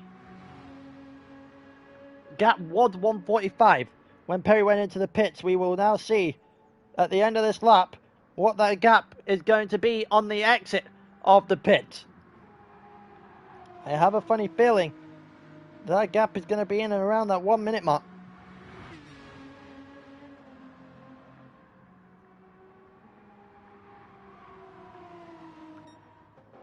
Not entirely sure it'll be a gap that Perry's comfortable with.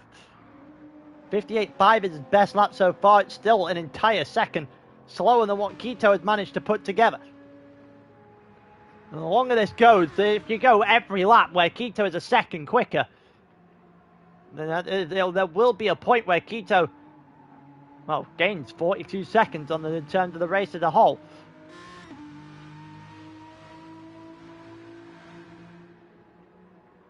That gap, looking down towards the pit lane here, it's under a minute.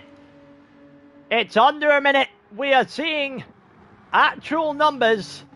The first time in a long time. It is down under 59 seconds.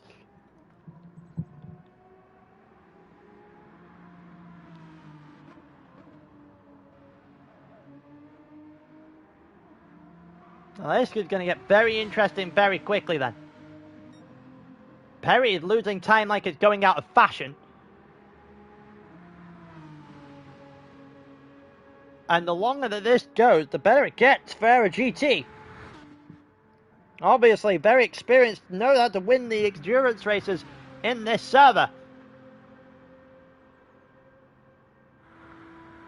They will have to fend off BX in the next stint. That's a certain. That's when BX comes back into the car. The real question is, what kind of lead is BX going to have?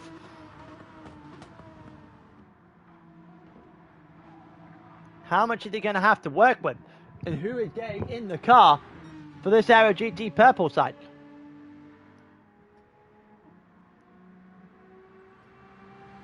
.58.2, the current advantage. Saif is now into the pit. Mike is now inside 5 seconds of Asador. That gap continues to come down. Officials pit one more time than the Italians, so we very much expect that to keep fluctuating as they go along. Saif is into the pit now. Harjay looking for something here. He's got a half-second penalty to serve again. Very much in no man's land right now is Harjay in 6th place.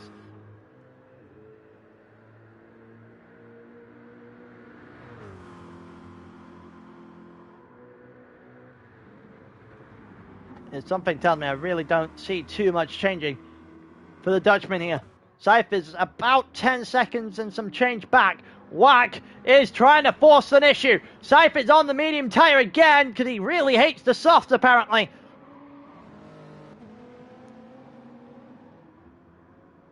And Wack is going to force the issue on this stint.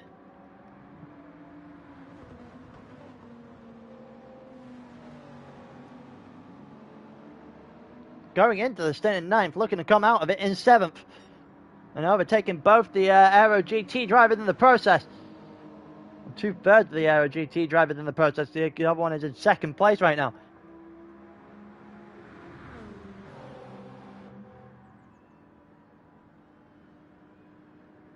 Here we go. Whack down the back, down the Mulsanne. Can he force anything out of this?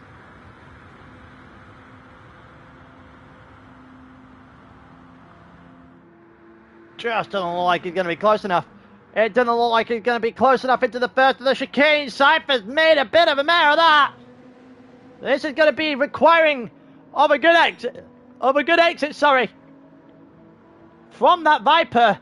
I'm not entirely sure he got it. See Deco in the back of the screen. Wack pulls to the inside. Wack pulls to the inside. He's not quite got anything alongside of them yet. The Super needs to kick into gear. The Super will kick into gear as he gets himself ever so slightly, and no, he backs out. Doesn't quite have it, and he backs out against the Viper.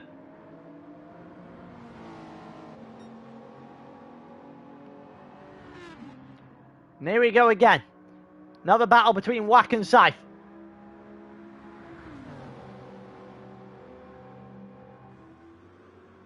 It's going to be a huge problematic situation for Saif if Wack can get by. Wack now the inside. Wack has the advantage. Wack is ahead of Saif. And the second Queen Head team is up into the top 7. Ahead both the second and third string of the Aero GT drivers.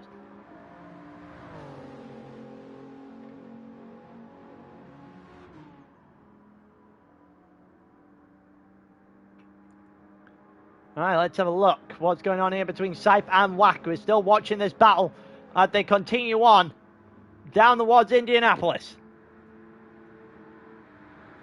It's an advantage that Wacky continues to hold over Saif for the moment. You would expect that Saif is going to be able, well, Wacky is going to be able to drive away as well, given the fact that he's on soft tyres compared to the medium tyres. The GT driver behind him. Saif getting a little bit out of sort. They head toward the penalty line. The interesting situation is the Dutchman is starting to bleed time as well. In 6th place, I wonder if Wack can start putting the foot down on that one.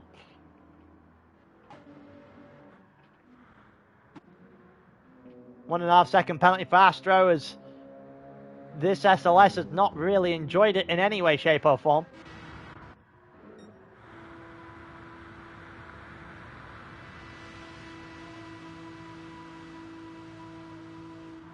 Goalie 47 off the back of Eli. Eli about to pit at the end of this lap. We know the pit loss is about 45 seconds. Goalie's going to be really in with a shout here.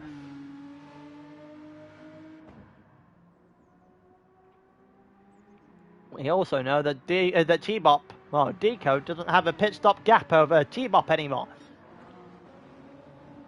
Take that one as you will. Wacker's now cleared 1.5 seconds on the front of Saif, so I really don't think Saif is going to be a problem at this present time to the Queen's Head driver in front of him, who is slowly but surely closing in on the Dutchman, currently residing in 6th.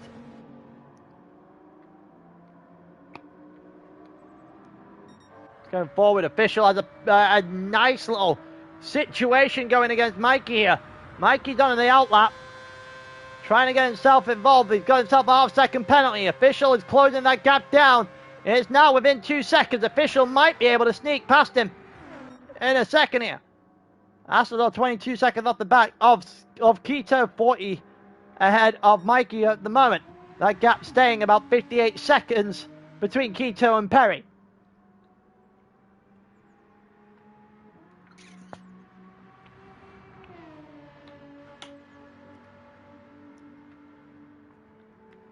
I am intrigued to see how close this is going to get. Keto has put on a clinic in this session so far. Back-to-back 57s, a 58. Zero of the laps in the last 10 have found themselves in the 4 minutes unless he's pit. Obviously, the wind has now changed. Instead of being a headwind down the Mulsanne, it's kind of a crosswind across, helping them down in the back straight before Indianapolis.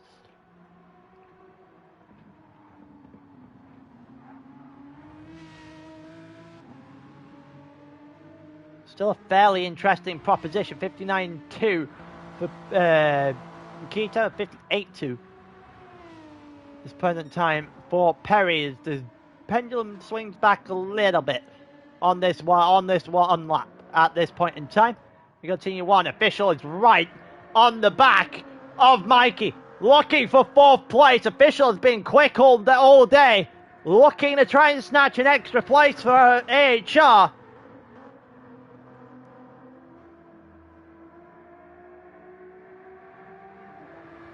I really do wonder how well Official can really do, given if he was left to his own devices here. Currently looking for a purple lap. Got a sector to go. Mikey's the only thing that's going to stop him or getting that purple lap. He's unable to overtake him.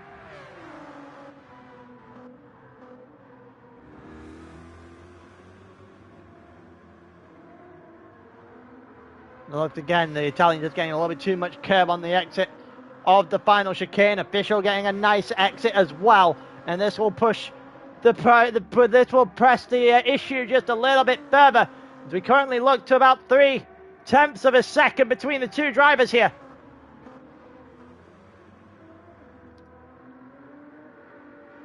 Official currently content, and Mike has picked up another half a second penalty, and Official now doesn't really need to do anything but stick to the back of the Italian to hold on to the position here. Well, to gain the position, rather, up in a 4. Asselor should be coming in the next lap or two. Ledden's got another half-second penalty.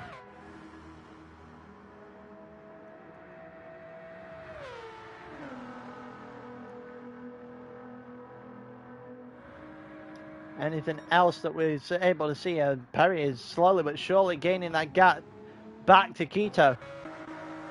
You might see the gap go back over a minute.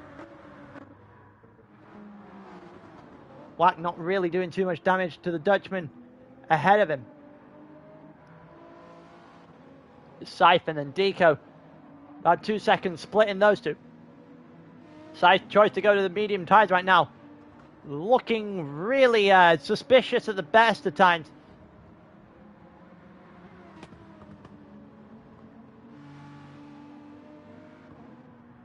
And blue flag starting to come out for T-Bop. Colin got a half-second penalty. He is ahead of Eli, however. On the medium tire with a full tank.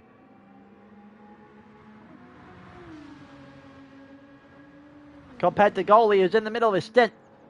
59.5 for Goalie on the last lap. Eli hasn't really touched the 4 minutes in a while.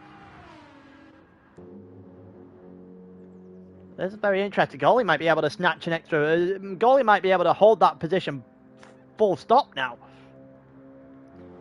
Not going to get any further than the 11th place they currently have, because of the extended gap between them and T-Bop. That 1 minute 40 is not really chasing. You're not really going to be able to chase that down without a mistake.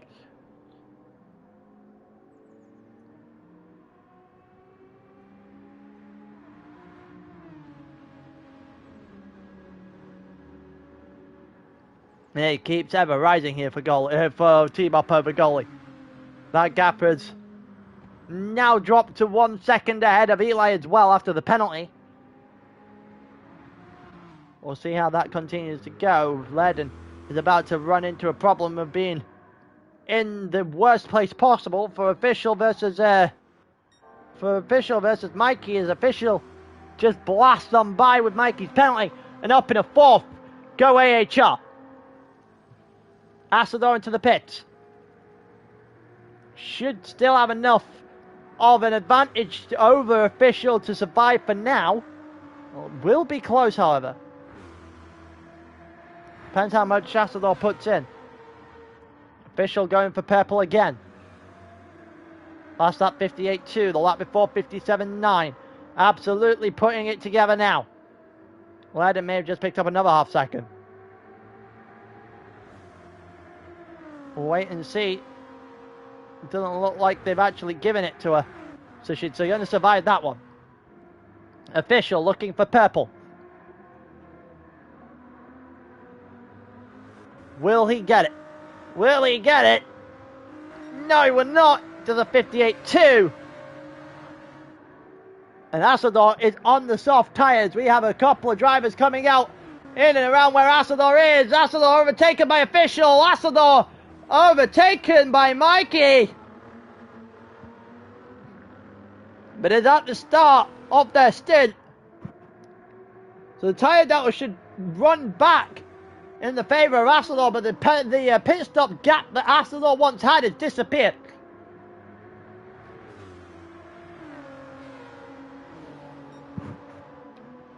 If I'm official, I'm using Ledden to my advantage here. Can't overtake with slipstream if you're in the slipstream of somebody else.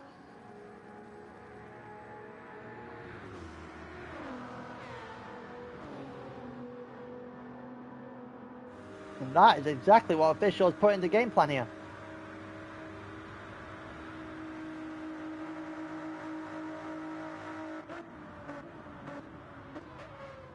Alright, so official up ahead of Mikey, up ahead of Asador. Asador's got to find it. Find another gear all over again.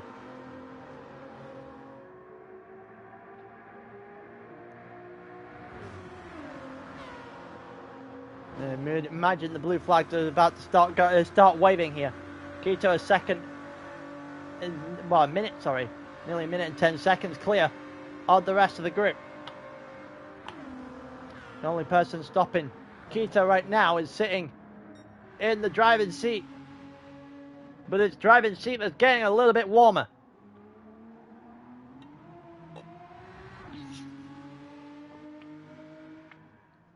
Keto is going to pit at the end of this lap.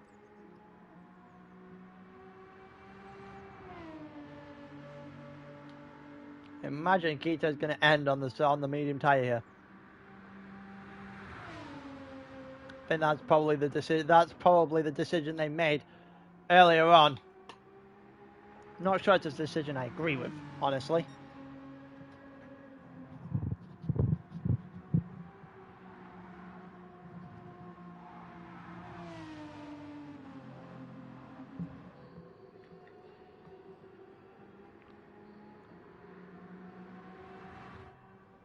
Also gone back under that minute mark again for Keto. Managed to drag it back under. Perry not doing a great turn on that last lap, 401 on the softs at the start of your stint is not what you want to see. 57.9 definitely was, but the 401 is definitely not. Must have been a penalty related incident there.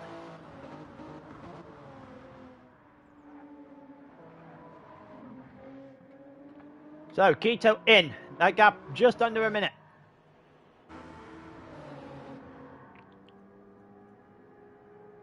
Also, Official has started to clear Mikey just a little bit as well. Official doing a good job as of right now, holding everything together for AHR. Has not put a foot wrong at all in either stint up to this point.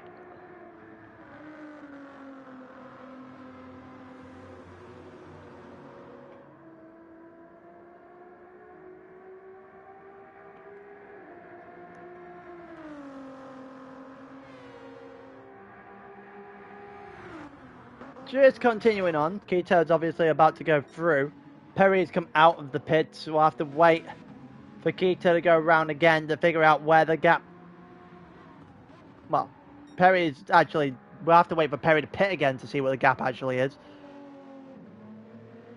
Perry will have, what? Pit on lap 26, I think it is. So 26 and then 34. The end of those laps. 3 laps before we see if anything has happened with that advantage.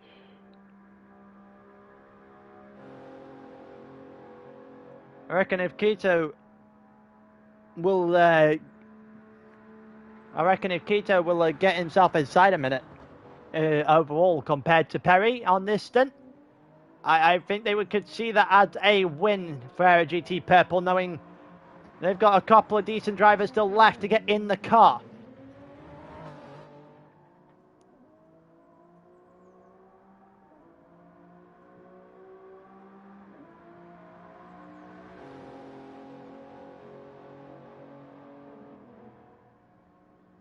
At 143 as of right now. We get a very good idea of what Keto's about to start doing. Official still up on the Italian in 4th place right now. Who's got a 2.5 second advantage on Hassel, though not really got going on this stint at all. As for everyone else, Deco's about to come into the pits. T-Bop has just pitted as well. So Deco's about to come into the pits at the end of this lap. We'll get to see then what the gap between him and T-Bop is. It was 38 seconds the last time we knew it. Safe 1.8 seconds up the road from Deco. That's not really going to trouble because Deco's tires have fallen off a cliff. Wack is 7 seconds up the road from Saif and 10 seconds from Harsha, who's just trying to exist right now in 6th place, to be honest with you. So I'm in a very similar situation where Asador is in front of him.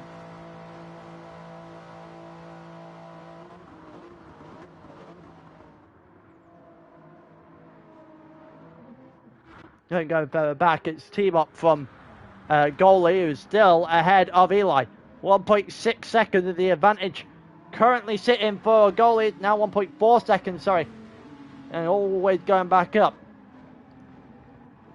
Keto about to lap Eli as well. For good measure. Astro's got a second penalty, and the day with the SLS has gone from bad to worse, realistically, for them.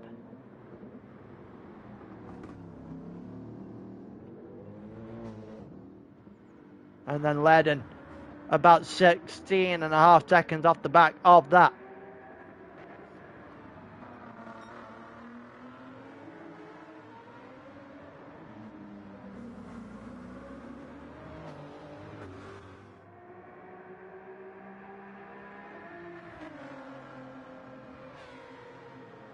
All right, it's 15-1 actually now. The penalty obviously going to impact Astro just a little bit and give Ledden a little bit of a chance to use the slipstream to get herself back into this, even if it is just by a small margin, and then get the corner fairly wrong. That was not particularly good at all.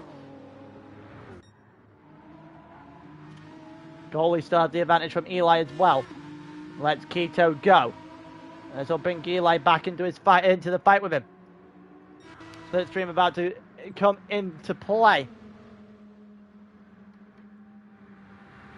Deco will be pitting at the end of this lap. See Scythe up the road.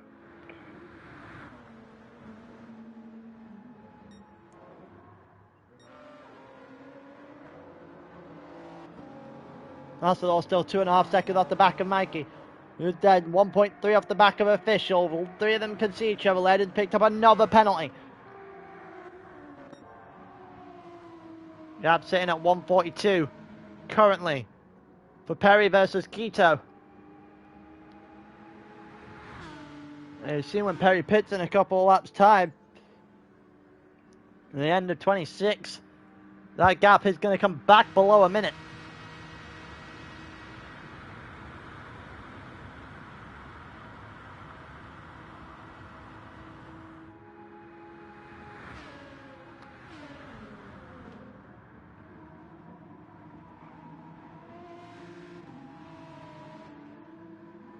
Alright. Official still ahead. Hansha's got a half-second penalty in 6th. It'll help whack out slightly, but it won't do too much damage. Realistically, by the time they hit the penalty line. Deco into the pits now then. It's obvious his tyres were giving out, and his fuel is also there and thereabouts as well. So we'll get to see his advantage to T-Bop and what that kind of advantage looks like. Eli is also in a far better state right now than what goalie is, and Eli is looking to make a move. Goalie no longer benefiting by the difference in the slipstream when he had Keto there. Eli has decided not to go for a little bit of a bump draft. And they headed into the hairpin. It doesn't look great. For goalie, a little bit deep, but he's going to get a slightly better exit. And Eli could realistically have this whenever he wants it.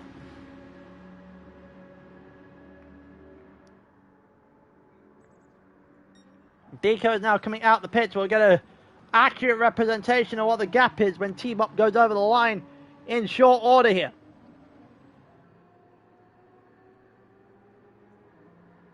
Think if it's about 45 seconds from that 123, you're looking back toward the 38 mark. We'll see how likely that is going to be as we go along. And it's a 4-1 for T-Bop. 50 odd seconds is coming down fairly rapidly now between T-Bop and between Deco. It's about 38 seconds. Just under 38 seconds. It looks like Ross is back. Ready to do some more commentary. Yes. What did I miss? Anything? Any damage? No. No one had any damage in all that time? Okay. Mikey and Official have gone back and forth. Official won that battle for now. Asador is all over the place. He just has no pace in anything at all. It's probably but he has just set a 59 though. What the hell just happened there? What's that? Side gone! Oh, shoot. Where was he? Was Deco was the next one behind him. All right, and he misses. A long way back as well. Why did Deco make mistakes or? Deco was about 30 close. seconds back, I think it was. That would be 18 laps missed. It was quite a visceral shot. You could tell he DC'd straight away as soon as it happened. That's almost 2.5 minutes that he's going to drop there. That's unlucky. Ouch. I hope that's not a sign of things to come. I'm pretty sure Sife's in my lobbies going forward on Mondays. Yeah.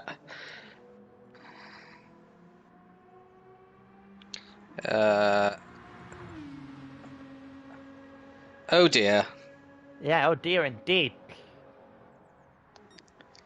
It's rather insane, actually. Official. Well, what a time to rejoin. I rejoined and literally 5 seconds later my own team disconnect. Yeah. Yeah, that is exactly what happened.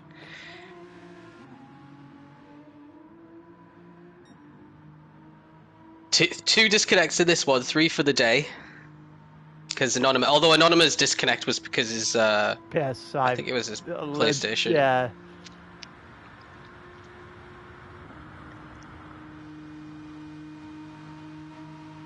Anyway, what else has happened? So the gap, I'm assuming Perry needs to come in soon because that gap looks very large. End of 26. Perry is doing the 8 Yeah. Situation, so he's end of 26, end of 34, and then to the end of the race. Okay. Keto seems to be 2 laps before that each time when it comes to the pits, 2 or 3 laps before that each time. When Perry goes onto the new tyres, he's gaining about half second, 0.8 of a second. And whenever Perry goes off, whenever Perry's on all the tyres, Keto's gapping by multiple seconds. Yeah. Each lap. Keto and Mikey have been going back and forth on who wants the fastest lap. Officials tried a lot. Every time we go to official, there's always a purple sector on there. But it doesn't look like he's actually set a purple lap. Maybe he's losing it in the last sector where the Aston's stronger. It looks like the wind had turned into a crosswind and then has gone back to the headwind again in that period of time as well. Ooh, Eli's struggling through the exit of that corner. I just saw it in the background. Yeah. Goalie just pit. Otherwise, goalie had Eli's number for a decent chunk of that. Ledden's well and truly tailed off. It's only 11 seconds to Astro, but every time it looked like she's going to put something together, there's a penalty. Yeah, lapping in the 2s and 3s and 4s. Not really happening. 2s are all right on the mediums. Astro just on a 6 there. Astro's just penalties galore. Right. They're not exactly the small variety of penalties either, realistically. He's not having the greatest of days, to be honest with you. He should be realistically chalking... he should realistically be quite easily catching goalie. That's not disparaging goalie at all. Well, that might be a penalty. Oh, that looked a little bit deep. Should be, yeah. No, he's getting away with it. No, he's not. Oh, no. No, he ain't. Spoke too soon. Definitely not. It's usually right before the chicane, they dole those penalties out. Yeah, he definitely was never going to get away with that one. That more proves to the point. T-Bop. I'm just... Every single time the Deco pits, Deco fucks up. That's what I've gathered here. Because every single time Deco pits, the gap shrinks drastically. Like he gave up 7 seconds on his outlap on the last outlap. That's a 36 there, which Yeah, that's a slow out lap. it is certainly something. The gap is now 21 seconds from a minute. So T-Bop has done a very good number on Deco, but the problem is he gained on Deco and not Wack, realistically. Yeah. Wack's a minute down, up on Deco as well. So this is looking good for Wack's about to pit. Wack. Okay, Wack's coming in, so that's going to shrink to maybe about 20 odd seconds then.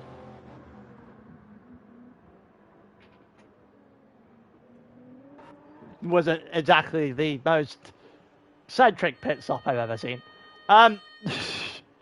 Sanchez, another one, been in complete no man's land, but also really loved a good penalty. Yeah. Astrodor ahead of official, but official's pit. That's why. Mikey's 4 seconds. Yeah, Astrodor just got nothing left to give. It's insane because he's not had a stint before this, and he's not really got out of first gear. If I'm completely honest. Yeah, but very deep there for Mikey. There's going to be another half second to add to his. He's competing with Wack at the moment for the most penalties in the lobby. He got away with it. He didn't actually. He got away with that one, second. yeah. Astro didn't. He's got a half second behind him. Andre's on to full fuel and a 3-second time penalty for the pit lane. That's not good news for the Dutchman because there's Wack. Oh wow, so Wack really's done a good job at catching this guy. Because I think Hansha had quite a big advantage at the start. Well, Wack started this stint at 9th. So any info on what weather we can expect for stint 4? I've rolled the slots, but nobody knows them apart from me. And to be honest, I don't even know them because I've instantly forgot as soon as I added them in. So once the lobby goes up, you'll know, basically. So that is fair for everyone. Just expect it to be raining. That's all I'll say. Yeah, no shit. I'd hope so. If it is a designated wet stint, I would hope it rains. I'm not sure. I would hope it rains. RO5 to RO8 are the weather slots. So essentially RO5 is it could be raining, fairly heavily, or it could not be raining at all. RO6, fairly consistent rain, but there are sometimes patches where it's not raining. RO7 can be incredibly heavy rain, but can also have patches of no rain, and then RO8 is just consistently heavy all the time. Yeah. So takes 4 minutes at the best of times to make it round a lap, so you don't want to be caught out on the wrong tyres at the wrong time. White just went a little bit wide there, almost had a run on Hansha there, but yeah, he doesn't want to be getting himself penalties when Hansha's got 3. Yeah, just a little bit too much on for that one. We'll see how, well, we know that Wack's going to get Hansha fairly easily. The question is by how much. They are 24 seconds clear of Deco. Is Hansha also on the softs? No, mediums. Oh, so this is perfect for Wack. He's not going to get held up now. Yeah, Hansha went on to the mediums. I don't know what the plan is for him, but it's the strategy for the rest of this race, but Wack is in a very good position here. Also, Perry has pit. We will go and have a look at the... 1 second. My phone is ringing. Gets a phone call in the middle of comms. We'll take... we'll see what happens when he gets back. We'll get Hansha versus Wack here then. See what is going to happen, how far the Dutchman is going to fall.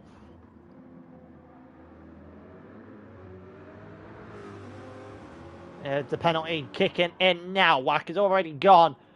The real question is how far is that gap going to be? 1.7, 2.1. It's going up in 0.3 increments. The gap sits about 3 seconds right now. He loses about 4.5 seconds on a 3-second time penalty. Is what I gathered from that.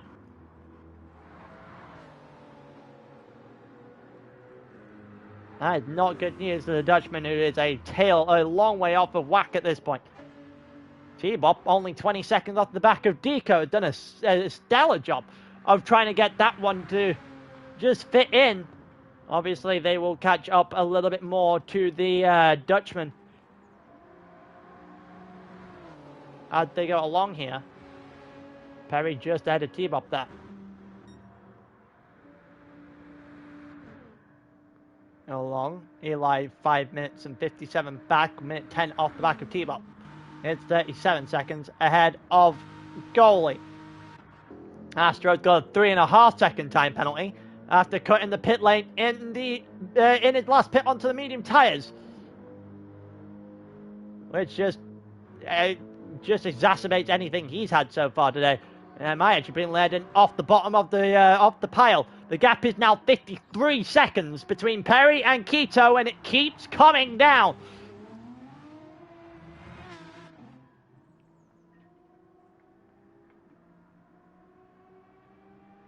"40-second total gain for Quito in this stint. And Perry has another penalty to go with. They are just slowly but surely adding up, and Quito is doing a fantastic job for GT Purple of giving them a second lease on life here. Problem is BX is about to make sure it gets hacked down as soon as he gets in the car in the minute. Right, it was a scam. Brilliant. Yeah. Absolutely brilliant. We'll love to see him. The gap is now 53 seconds out the front. 53? Yeah. Okay, so 58s and 59s for Quito. It's not really much of anything special for Perry, to be honest with you. Perry needs to be matching them. But Quito's got the fastest lap, I see. Yeah. Although that was a 59. He's still in the 59s, but he's struggling to match them when his tyres start wearing. Not only that, it's the actual, well, we're not going to get the 57 again because the wind has gone back in where it was at the start of the race. Yeah. So we're going back to the high 58s, low 59 kind of situations, I reckon. Maybe if you can get into the low 58s, you're in a good place, but yeah, it's going to be a bit problematic going forward, I think. Hasseldahl is into third. Should be pitting potentially the end of this lap. Mikey is in the pit. So this is going to be the interesting scenario now. Him versus Official. Wonder where Official is going to place himself here. Did a 4-minute 0 on the last lap. Good pace on the mediums. Also, very interesting because at the start of the stint we were saying, oh, everyone's going so slow, everyone's doing 402s on the mediums. Well, everyone's doing, well, he's doing a 4 flat on the mediums, and it's basically the same wind as the start of the stint as well. Yeah, absolutely is. He just put himself on a 59.4 on a medium tyre. That's an electric lap from Official. Very difficult to get into the sub 4 minutes on a medium tyre. Mikey and he's, what, ahead. 3 seconds behind Mad Mickey, and he's got soft tyres on. Yeah. So it actually is looking pretty good for Mickey at the moment. Lots of fuel in his car as well. Everyone will have one more stop left to go. Yeah. So this will be for position. It's just a case of well, how close can Official get to the NRG driver? To answer who disconnected, the half-second penalty for Mikey. To answer who disconnected, it was Cypher, Aero GT Blue, and Flash for FGR that DC'd from the session. He went fishing. He went fishing, but what he got was not a podium. Will be really good to see them come back through the field for the rest of the race, though. Yeah, definitely will be. Because they are pegged to Quito's finishing time. So, actually, let me double check. What is their finishing time going to be? 20. So that's 4 minutes and 32 seconds on top of Quito's time. So it'll be basically 5.5 minutes down. FGR would be starting, which is in 10th place. Yeah, ahead of goalie. Obviously, they'll be ahead of Aero GT Blue as well, because they are going to be 2 minutes and 24 seconds back off of Deco's time, which is going to be just over 6 minutes. Yeah. Either side. Well, that puts you guys in this fight. Yeah. Realistically, in these four drivers between Goalie and Larden. The max stint time, by the way, is 8.5 minutes after this one. So no one's actually close to that. Oh, a second penalty there for Astro. My God. And that'll cancel out the penalty that Larden had. So Larden's going to get a massive reprieve there, and she's going to get a position as well. And it has been a bad day at the office for T3, that's a certain. They like to race interesting cars. The SLS, I think Jack was asking a little bit ago what the SLS is like for Monday League. Great off the line, terrible tyre life, not good for tracks that have corners. Basically. How many race wins does it have in ALR, actually? I don't think it's got many. I don't even know if it has any, actually. It might have one. BX drove it once, so it definitely has wins. Okay, yeah, well, I'll do it. 7 wins in total, actually. Jesus. No driver's titles, obviously. It does have a constructor's title. Because reasons. Because Asador's into the maybe there was one season when it wasn't terrible. Right, Asador, if it was, it would be like one of those right at the start of the game. Hasn't been relevant for a very long time. Goalie's ahead of Eli, properly. Wow. Yeah, Eli has struggled. Like, badly struggled. Ledden doing a good job of holding her position over Astra right now, yeah. You gotta look down the line with Eli's race times. It's not been a pretty sight.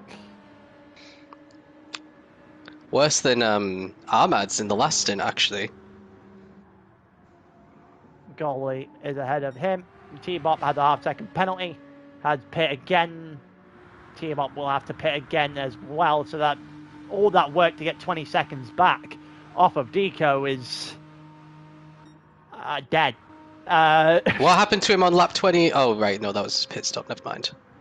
Yeah, he's just pitted one time extra than everyone else, and it reset everything he gained.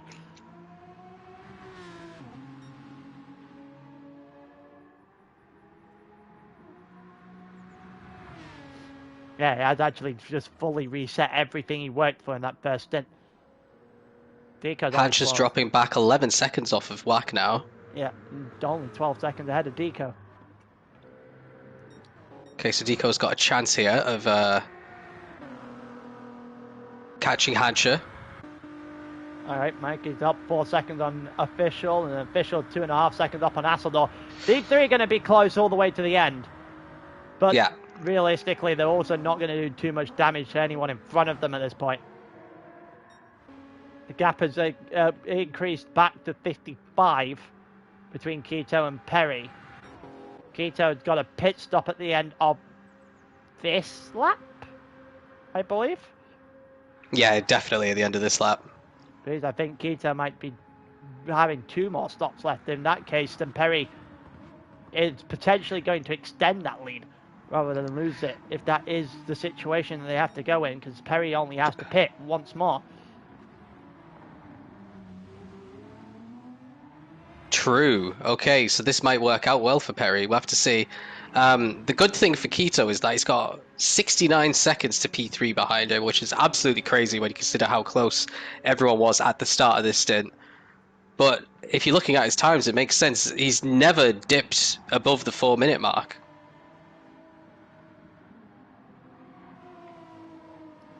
It has just occurred to me why the goalie is doing this session at the moment. Why?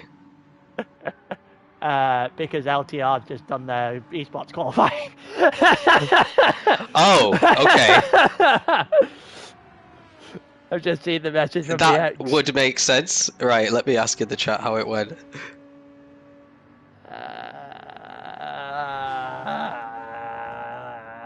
Well, that sounds like it didn't go very well. let's just say, what, you've had some really quick teams so far, and the slower teams are coming? They're not expecting to get into Lobby A, to Split 1, lost tracking. They finished, what, 4th in Split 2 last season? Yeah. I'm obliged not to give anyone a heads up of their esports results. However, I wouldn't expect a lot.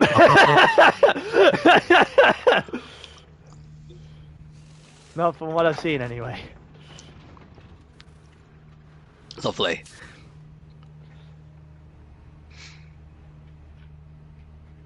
Wouldn't it be funny if V-Crap were the team that qualified ahead of LTR? What would happen? Because the team would be locked in because they did the qualifying session. Yeah, that is entirely true. They've done a session on the scene that they can't race on another team. RIP. It's fine, Senor Pac would need to be fully attentive to Mondays anyway, he's about to get slaughtered. The poor man. Why? Was his lap time specifically not very good or something? Oh no, I'm talking about the fact that he's in that tier 1 for Mondays. Oh, hold on, it's not that bad. I never said it was that bad. I'm just saying it's not something you should expect something from. What does something mean? Does something mean to be in Split 1 or to qualify at all? I'll let you decide that one. I can't get I'd be too much shocked away. if that wasn't a qualifying time for the top 20 teams. Okay, I will be kind and say that I'm pretty sure that's the slowest we've had so far. Okay. I think that's that's as far as I'll go.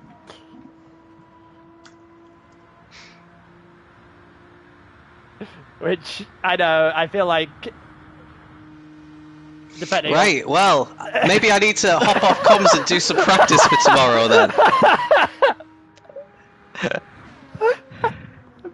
I feel like Wack will probably get to it to figuring that out when he's inevitably stopped driving. Oh my god. But yeah, I'm pretty sure that combination of 3 is the worst we've had so far. Admittedly, there was 6 of the 20, I think, have gone so far. There's a lot. Yeah, there's a long way to go.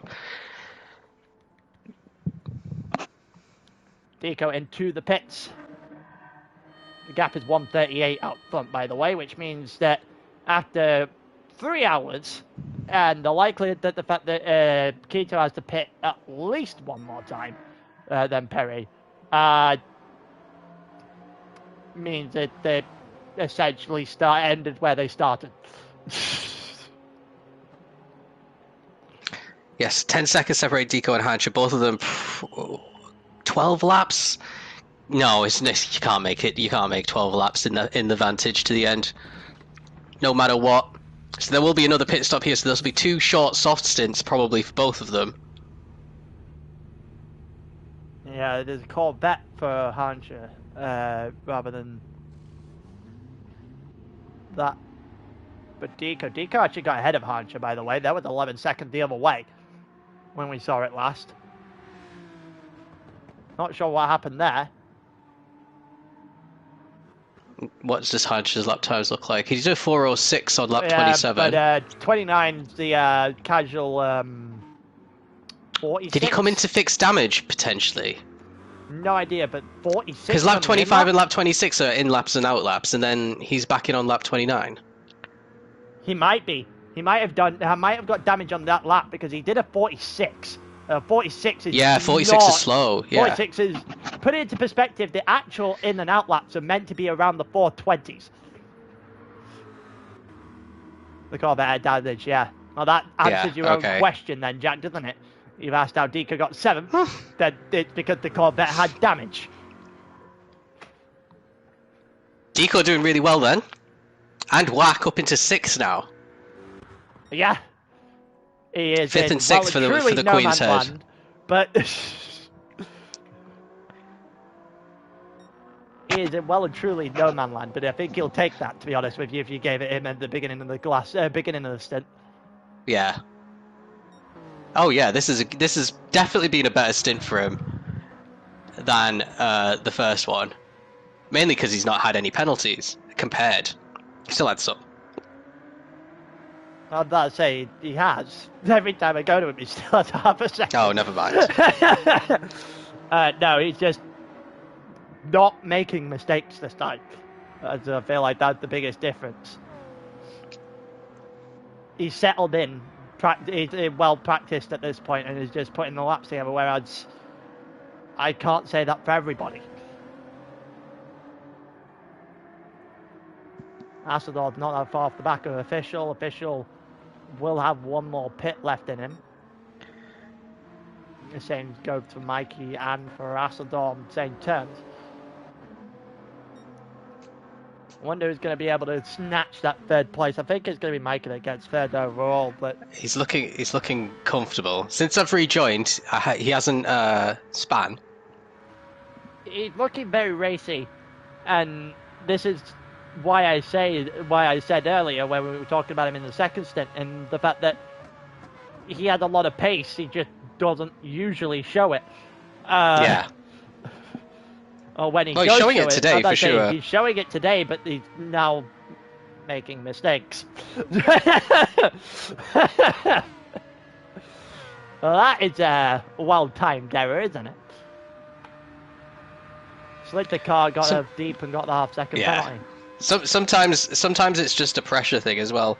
In esports, obviously, to get to lobby A, you got 10 minutes, not a lot of time.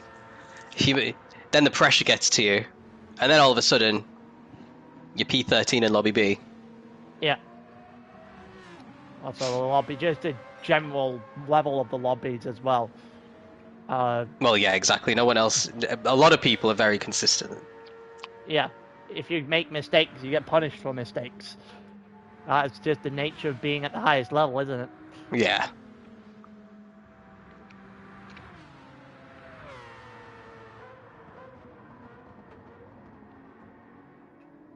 It's interesting because we've, by the looks of things, ALR have started open. We've started open up a little bit more markets going forward. We've got a Portuguese team.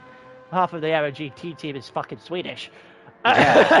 I don't know how that happened, but hey, they're quick. These Swedish guys. I mean. Then we've got 700 Italian teams. There's a Portuguese team joining. Yeah. French team. And then you've got my German team. teams. We've got FGR. Yeah, my team and all that stuff are coming back next season. So we're also going to get into the Spanish market next season. Owls are going to join for season 11 because I've had that confirmation already from the person that runs it. So basically the European Union. We've got a South African team as well. Yep. The Observer Nation. Yeah. A few of us that I want to get in. I want to get, admittedly, as many areas as possible. Yeah, cover all bases. Yeah. Oh, now I've just said that they are delaying theirs till tomorrow. Fair enough. Got a couple of teams doing theirs on Monday as well. No esports for qualifying. Is that the deadline? It's shifted to the Monday because there was a team that had an emergency, couldn't do it until Monday at the earliest. So we shifted it back for them, and if we shift it back for them, we might as well shift it back for everybody. Yeah.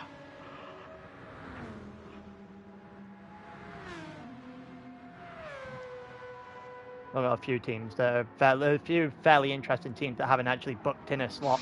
Project Plus for one of those teams that haven't actually told us when they want to do theirs yet.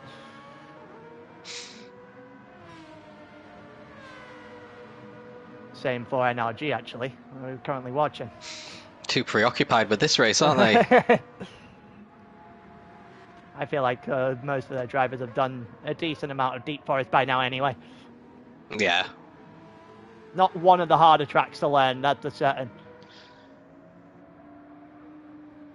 Mikey's being caught by Official, by the way. That's over 7 seconds. I was going to say Goalie's been ahead of him, but he hasn't actually caught him to lap him in this whole lap. So Goalie putting in some good lap times by the looks of things. And he hasn't actually spun, or has he? Doesn't look like it. I haven't seen him spin. He certainly hasn't gone anywhere near spinning 7 times, I'll tell you that much. Because there's not enough corners for him to spin out of. Can't spin if there's nowhere to spin. Oh dear. What the oh dear. Just Q3's on for F1.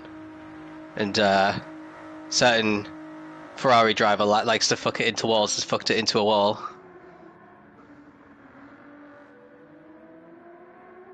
Sounds about right.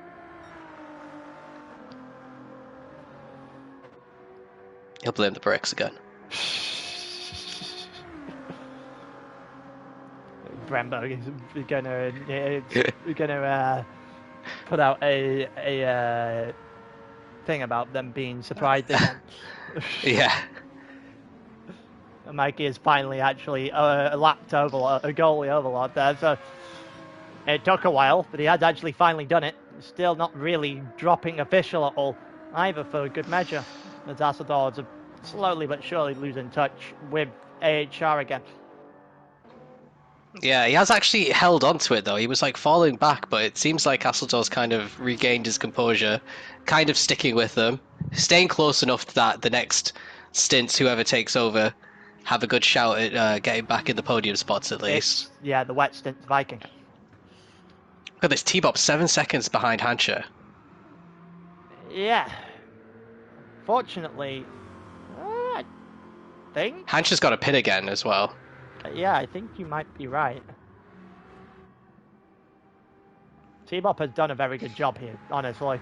He's done a very good job to pull that team back into it, knowing that there's a situation for Mumu later on in this race. Yeah, exactly. Whichever stint he is in fact doing. You put him in this situation where he's got 20 seconds to catch up to a couple of drivers, he'll have that in about 5 laps. Especially given rough first stint, obviously. Then the second stint, Matai did a really good job.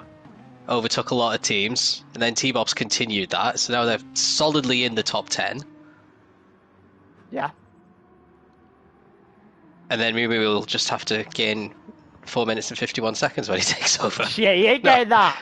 But the fact that they're actually going to hand Mumu a car that actually functions in the realms of the esports rules is problematic to literally every other team on the grid. Because if that man wins esports racer in a DBR9, I'd hate to think what he's about to do in a fucking Aston Martin. In a Vantage, yeah. Half-second penalty for Hanshay again. So that'll bring T-Bop back into it.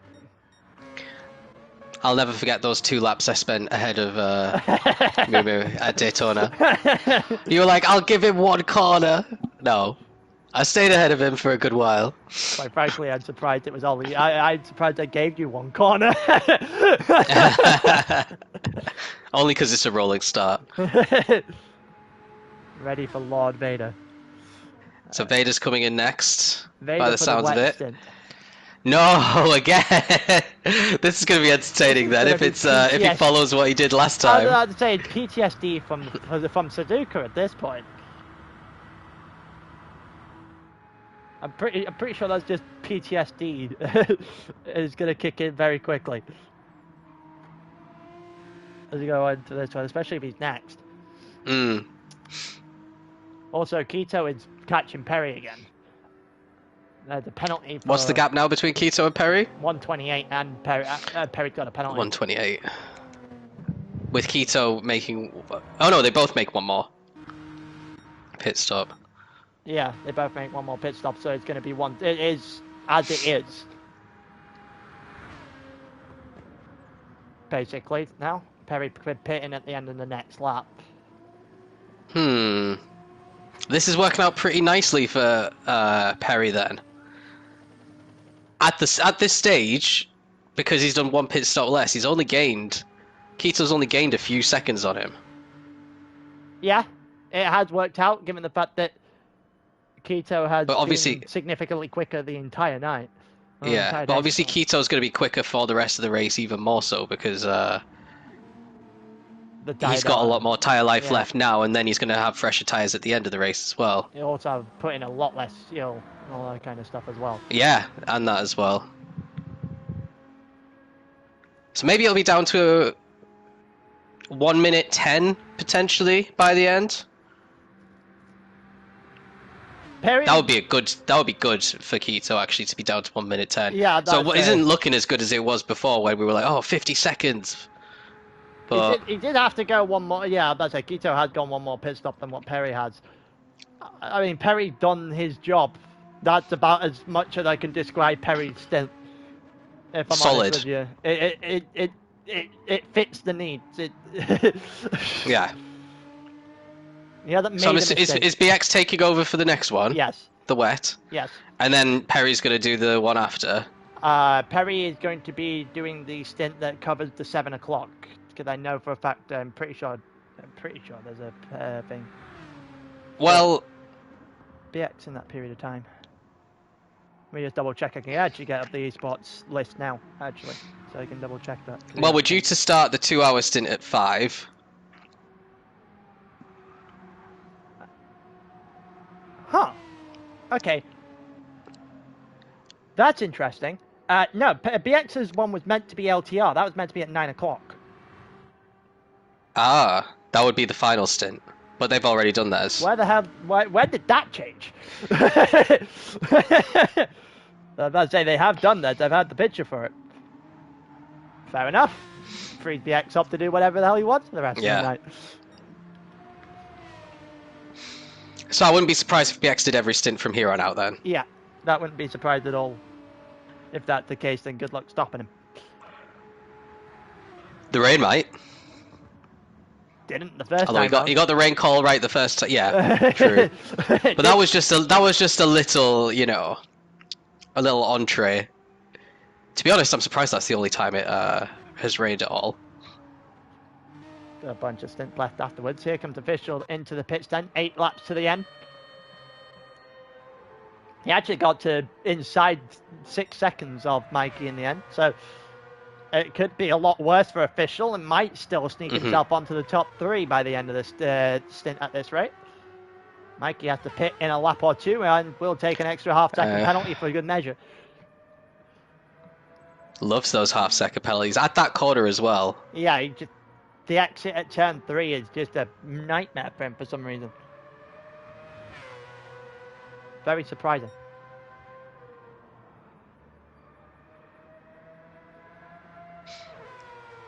So I think Perry will be in at this lap to do his final stop as well. Yep. Definitely will be. Also, it'll be 9 to the end, actually, for official here. A lot of fuel. Oh, yeah, because he's doing 9 laps, so he's filling to the... And another medium tyre. Yeah. Interesting. I was kind of expecting him to go soft there, if I'm honest with you. Just to see if he could get... I expected him to try and get Mikey as much as he could, but... Maybe he's just happy to sit and kind of be in 4th for now. Again, position gained. I'm pretty sure he's not in the next stint, so... Oh, I was told who was doing their stints, actually. Back into the pits. He is doing stint 4. Oh, he is doing. He's doing back-to-back. Yeah. He's not in for the rest 5 of the night hours in a after row. that. Yeah, he's not in for the rest of the night after that, then. Yeah.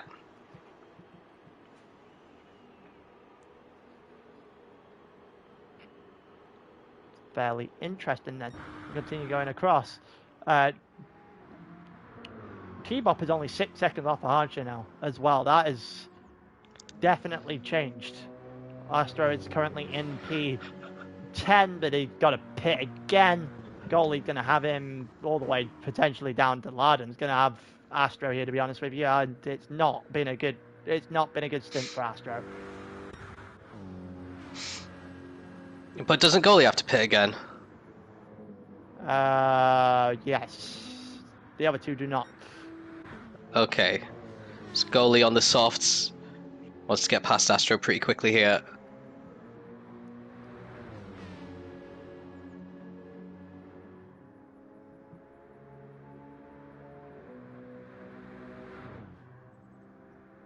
Going for it. No, he's not. Changed his mind. He's just going to wait for the penalty. Perry's into the pits. Never mind. No, he isn't. No, he's not waiting for the going penalty. it. Oh, he's got it wrong. Oh! He's got so many levels of wrong. I have no idea what the plan was here whatsoever. It looked like he was going to go for it. Then he backs. He accidentally bump drafted. That's what happened. That didn't really affect this. And then he just forgets to brake. Yeah, just none of that was right. Well, Astro's and now he won't overtake even with the half-second penalty. Yeah. I forget that you can actually change the camera angle on the keyboard as well. Yeah. I was trying to get myself very familiar with the keyboard binds for GT on Wednesday night. Was not the funnest thing I've ever done. Astro survived that penalty then. They are 1 minute 47 off the back of T-Bop. I don't think TBG have to look backwards anytime soon. Second penalty for Hanshe. Perry's got a half-second penalty out front. So it's going to be an interesting scenario now that Hanshe's going to lose a couple of seconds to T-Bop. That'll drag T-Bop back into a potential fight for P8. Afternoon, Loki. I think he's done a very good job, actually, of surviving into P3 for NRG so far, giving them a new lease of life. The gap is now 40 seconds. 40? 4-0. Oh no, but Keto has to pit. Yep, Keto still has to pit again, but the gap right now is 40 seconds. Which is still significantly less than it had been at any point. That means in the last pit window, Keto has managed to deal Perry at least 13 seconds.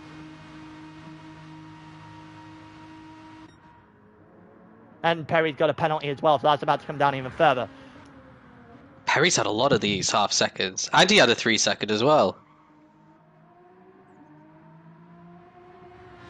That's what I said. I don't think it's been a particularly good stint for Perry, but it's done its job. It's a means to an end. Still got a few laps to go, like. Still has to bring it home. It is depressing when you're in the lead and you see your lead coming down like this, though. Every time you look at it, the driver behind you is just closing in and closing in and closing in. It's a much easier position to be in Keto's position than Perry's right now. Yeah, and just have to launch laps. Yeah. Is BX do the rest of the race? Maybe. We'll see. Not sure. Let's say the session that made sure that I knew he wasn't going to do the rest of the race has been shifted up 4 hours, so maybe 5 hours actually. I don't know. I don't know if he's freed himself up to deliberately do the rest of the race watching Perry's stint here, and I don't know. I did suggest to BX when he said he was going to do 11 of the 12 hours that he should have got the tier 6, a tier 9 driver now, to do the other stint. And his reason for not doing that was because Perry had to do the qualifying because he was doing an ACC race during quali. So he had to get there first. Yeah. That's a fair. That is fair. I think Hodge's got another penalty, by the way. Yeah, absolutely has. T-Bop's 5 seconds off the but he's going to have to pit. Hodge is going to have to pit. Hodge is pitting as well, though, yeah. I don't know if Hodge is going to hold on to 8th place here. Which is a crazy sentence, given the fact that T-Bop started this stint 10th. Yeah, with the half-second penalty and with T-Bop getting a bit of an undercut here as well. The thing for Hodge is he's not going to have to put too much fuel in when he comes in. Because there's already only, 7 laps left. Yeah. And he's got a fair chunk of fuel in. Here comes Keto. And T-Bop's pretty much empty. Keto doesn't have to put in much either here. Fisher's got a half-second penalty. Asador's pitting if he can get to the end of the lap with that amount of fuel. Yeah, he'll be fine. Mikey in the same boat, but has a little bit more fuel than Asseldor, that's a certain.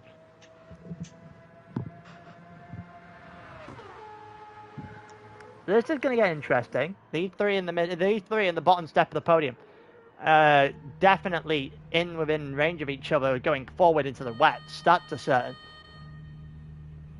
We know that official doing the AHR session. Yeah. Wonder who's doing the. I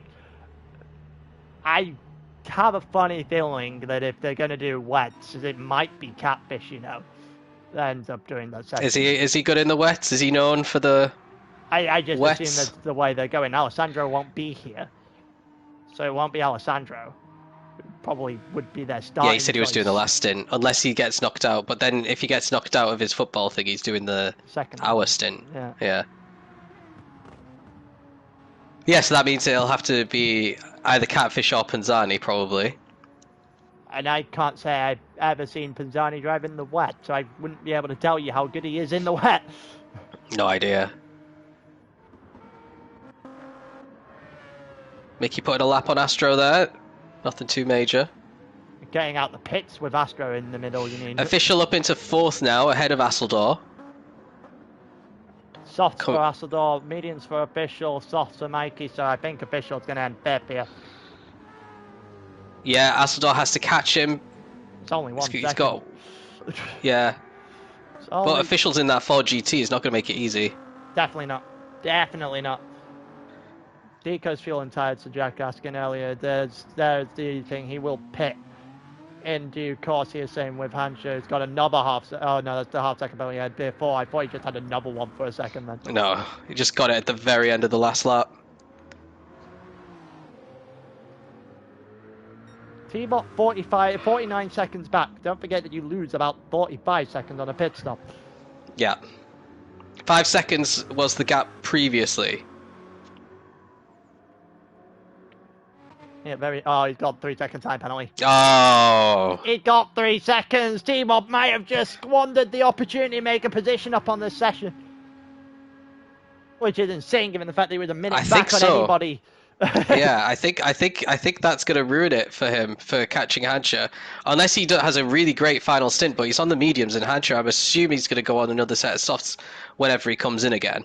Yeah, you would assume so. Astro's got a pit again. Goalie is currently 5 seconds up on Eli and led in a long way back, but maybe still in a good enough position to take Astro. And Astro inevitably pits here. T-Bop's about to serve his penalty, so we'll see how much time he actually loses. I think we figured out it's about a 4.5 second time loss overall. That is the case. It'll put him somewhere in the region of the 53 second mark.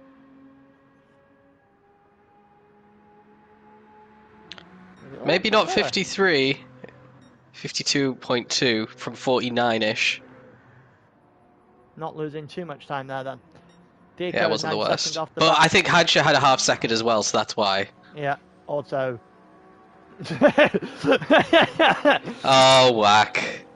He's still in 6th with all these penalties. Imagine where he'd be if he hadn't got a penalty in any of these stints. Deco's got a pit, so he really hasn't got anything. And the answer would be still behind Dasselman. Still behind Dasselman. It's a minute 32 between them. Do you think he's lost a minute 32 in penalties?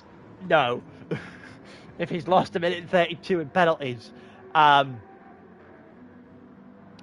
might be more impressive than anything else, actually.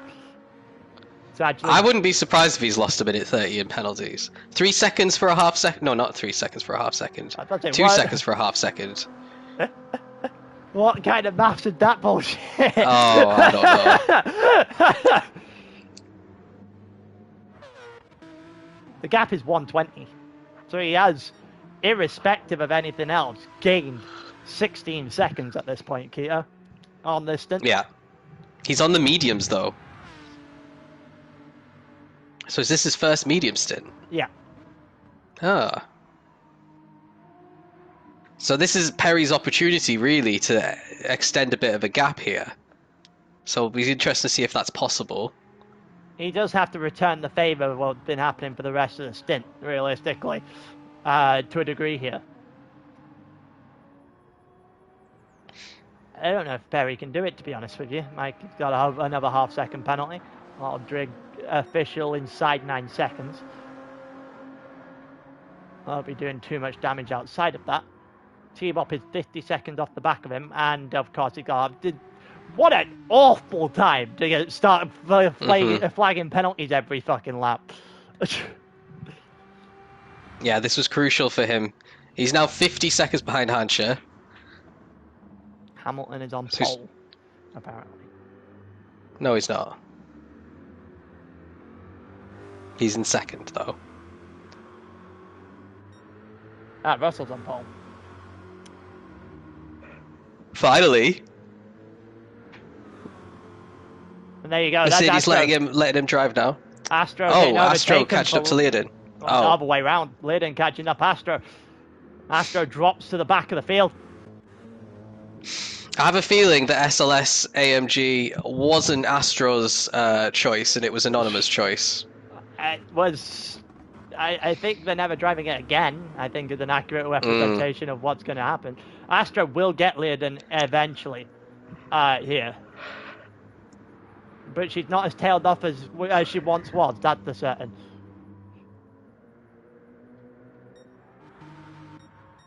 Looking up and down the grid before we go back, that half second still kicking in. And Perry is ever so slightly gapping Keto. How's Eli doing compared to goalie?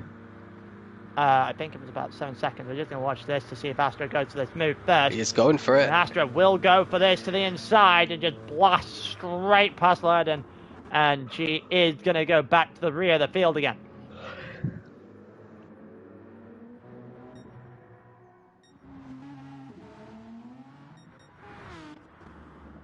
Into the pits. In comes Hanscher finally. So this is going to be a very indicative situation of how close T-Bop actually is. And after the penalty, which if he had not got those penalties, quite frankly, probably gets Hanscher here. Eli 5 seconds off the back of goalie, and I don't really see that as an overturn. Well, Eli doesn't potentially have to pit. I don't think he has to pit from there. 6 laps? If he's doing massive short shifting and lifting and coasting, but I was in the Viper and I was doing 7 laps on around about 75% fuel. He might have to pit then. If he's pitting, he'll pit at the end of this lap, surely. I'll be surprised because he's got loads of tyre life.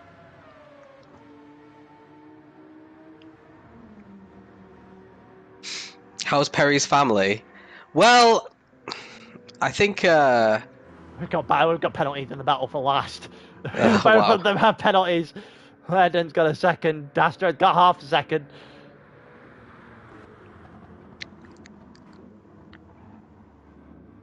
I think that sums up the situation fairly accurately, to be completely honest with you.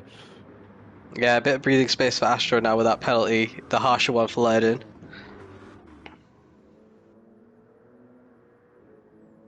Yeah, definitely will be the case. Perry's got a 122 advantage. So he had lost time, but he hasn't really lost a ton of time. If you're Keto, I don't know if you're happy about this. I mean, you'll probably be happy. Perry's just set the fastest lap, by the way, somehow. Out of absolutely nowhere. He went from a 4-minute 1 to a 3:57. Because reasons.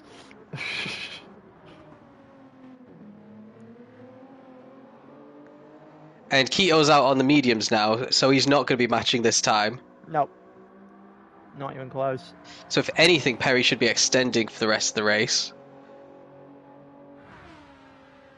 Keto had to make an extra pit stop compared to Perry. Yeah. Perry did one fewer pit stop, and that is why he's basically gained almost all that time back. So that's the benefit of the Supra, I suppose. it has quite a good fuel tank and also very easy on the tyres around this track anyway. The 8 laps is definitely the fact that you can do 8 laps consistently without having to do much of anything. Is definitely going. Yeah. Is definitely helping. That's a certain. Kita 31 seconds ahead of his Italian counterpart. I personally think that Aero GT will take this. I think Aero GT will take this stint by the fact that they've managed to gain 2 positions and gain on the overall lead. I feel like Keto will be slightly disappointed in the fact that I think he probably thinking he could have done a little bit more damage to Perry here. Yeah. Yeah, I mean, especially with BX probably jumping back in for the next stint. I'm not sure who the Aero driver is. Actually, I might check. Deco into the pits. Has a penalty. I check. He did it. Yeah, he's outside. Had an amazing stint to get into P2 and clear that by 30 seconds. Yeah. Oh yeah, faultless actually. He's probably going to be a little bit more disappointed with himself that he hasn't done more damage to Perry. Is probably thinking of it. Astro is. If Astro gives BX the belt in the wet stint, I will be. I don't even know. That's how unlikely that is to happen. Astro and BX, I feel like, are very similar pace drivers. So unbelievably surprised if BX fumbled this on the wet stint. Well, it's going to be Astro back in for the wet stint. Astro stream for Aero GT Purple. Then it's going to be Keto for the 1 hour, and then Adam Slimer for the final 2 hour stint. So the unknown to end. The real question is how close can Keto and Astro get him? Yeah. That's the big question then, isn't it?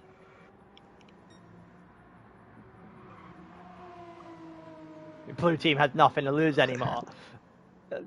Blue team had nothing to lose from the very first lap of the race. Honestly, I was just happy we qualified.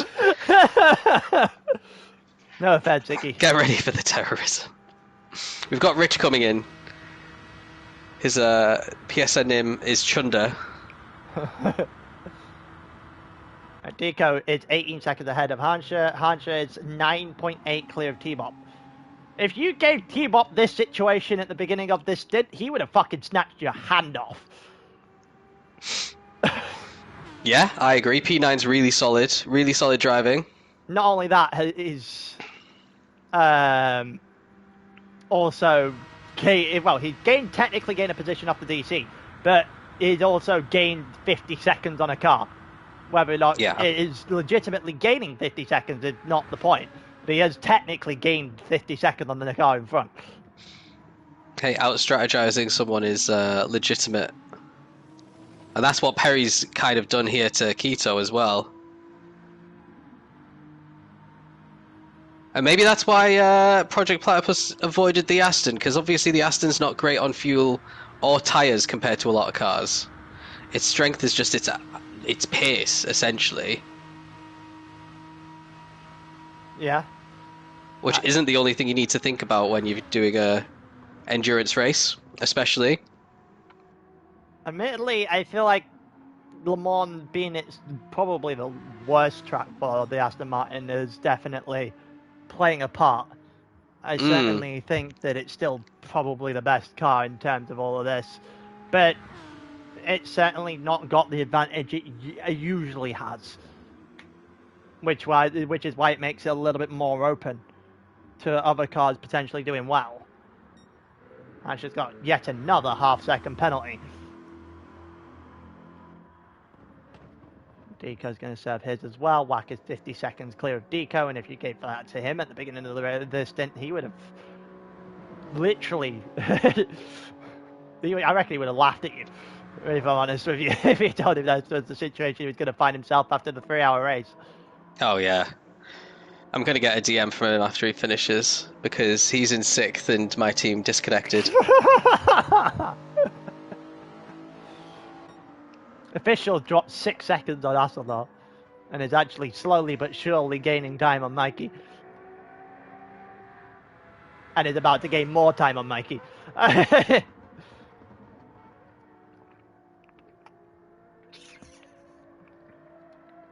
Yeah, but Official's just not been able to really close the gap. Look at this as well. Mikey's going purple, but he's not going to set a purple lap with this half second. And it looks like Perry's actually going to end this stint with the fastest lap. Yeah.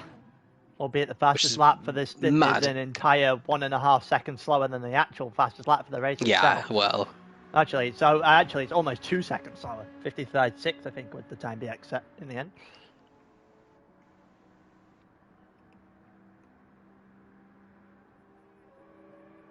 .6 seconds. That should drop under, realistically, what, 7.5, or towards 7.5 realistically here after this issue. Especially now that Official has cleared Eli, who's having a little bit of problems with before. I think. Oh, yeah, that's not nearly spinning there. I feel like this has been.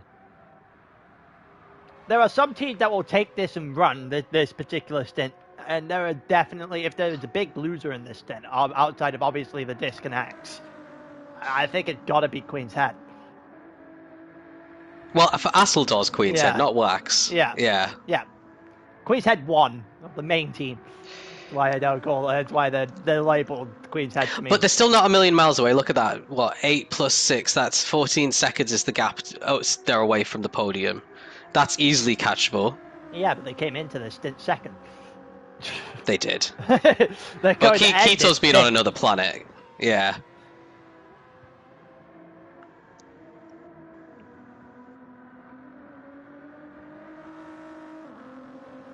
Official's got it down 8.3, but that's about as much as he's gathered from that. It's not particularly damaging at all, that half-second penalty in the end. But he is just gapping Asador quite a rate. The tyres have now flipped the other way, and Perry is once again losing time on Keto. Right. So we've got 3 laps left for Perry, where he's going to be a little bit slower. Keto, I mean, I did say earlier, if he gets to 1 minute 10 by the end, then he should be pretty happy, Keto. But I don't think he's going to be close to that. No, if he gets to 120, I'd be surprised from here.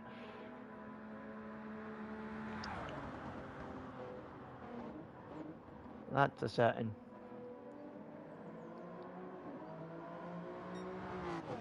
Yeah, Perry an entire second down on his fastest lap through this one. Through this one in particular.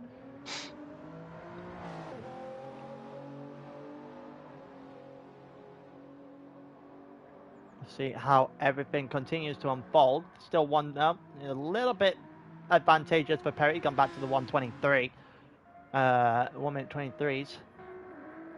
Eli got a half-second penalty, so if goalie wasn't sure he was going to hold the top 10 before, he should be now.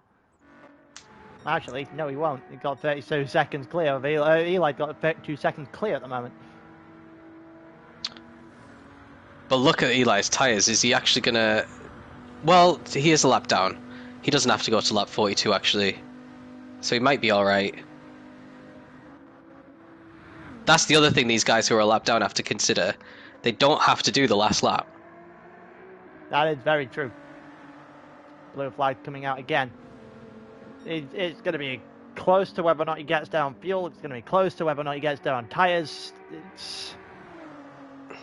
I mean, if he gets away with 10th here, Eli, then he'll take that and run, because this has been a incredibly poor stint from his standards, I think. I don't think he hasn't made any mistakes, so to speak, but he hasn't driven well at all. That's a door in the background. Goalie is. Speaking of not driving well, Astro. Yeah. He has dropped Lairden, and he's only 3 seconds behind goalie, who's got a second penalty. Okay, late charge for Astro maybe. It'll be a little silver lining for Astro, considering I feel like he's going to look back on this and want to burn it immediately. Yeah. Well, we know that him and Anonymous are a two-man team, so he's got to shake it off because he's doing at least one more stint.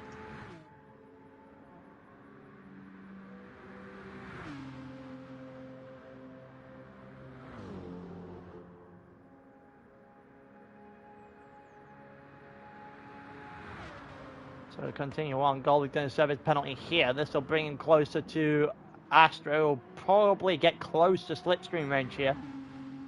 On the end of it, Goldie's had his hazards on the entire race. I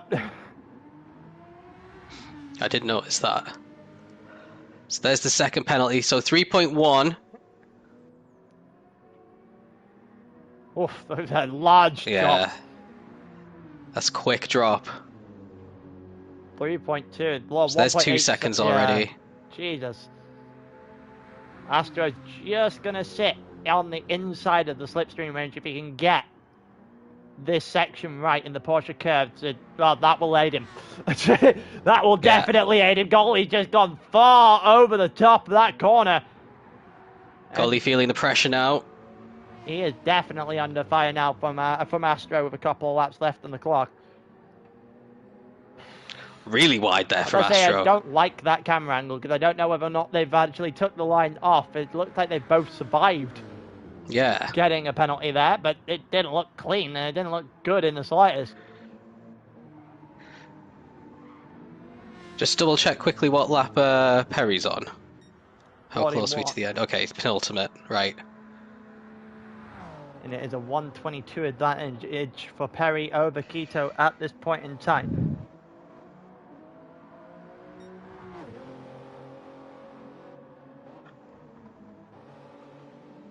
We'll have to see how that continues on in the next stint. Don't forget, rain means that the spins and everything are going to be a lot more prevalent. Yeah. So mistakes... And heavy damage. Yeah, I'd say mistakes are going to come in very, very, very heavily.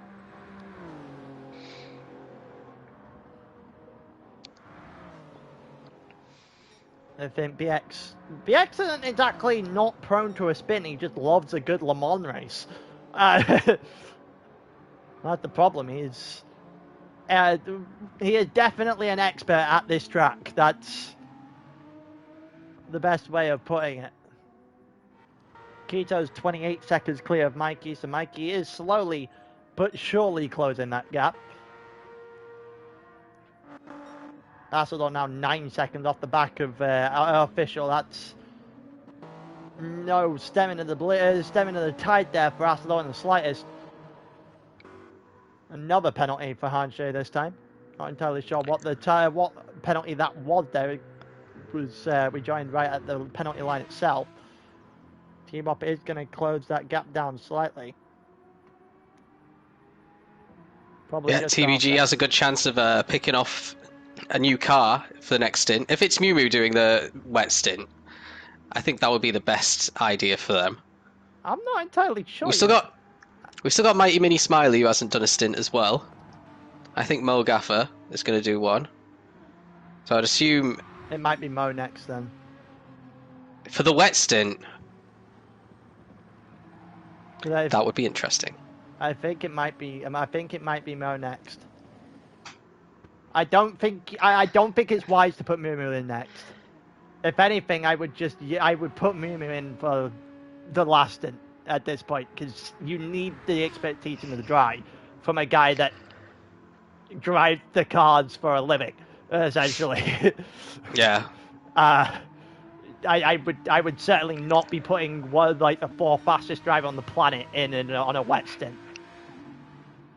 That's a certain. Because obviously the rain is just so unpredictable, you're kind of just neutering that talent. So we're on the final lap now. Where's Perry on this last lap? Not penalty there for Deco again. Perry has a penalty at the front of the grid on the Mulsanne. Is about to lap Wack, I think. Something tells me if Wack doesn't survive this lap, that he is not going to live this one down. Yeah, Wack doesn't want to go a full lap down. He wants to get his final lap done. But with Perry having that second penalty, he'll know that from his rearview mirrors. So he will probably. I mean, if he still gets overtaken with the second penalty, then there's some washedness questions that are going to come his way. But that means Perry's lapped everyone up to P7, including Deco. Something tells me quite heavily that Wack will be getting a DM from Perry if Perry is able to lap him here. Yeah. I love how they're now just warming tires. They're just, I think they're like waving at each other or something.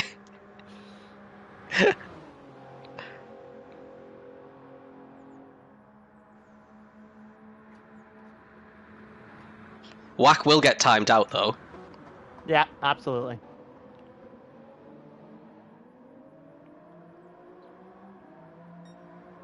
He's got to get there first. If Keto's gained another second, we're now down to 121. That is before the penalty kicks in, which should take us down into potentially the 120 range.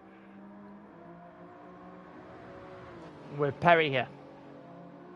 We'll continue watching Perry, and then we'll go to Deco, who I think is the next car that will cross over the line. Right.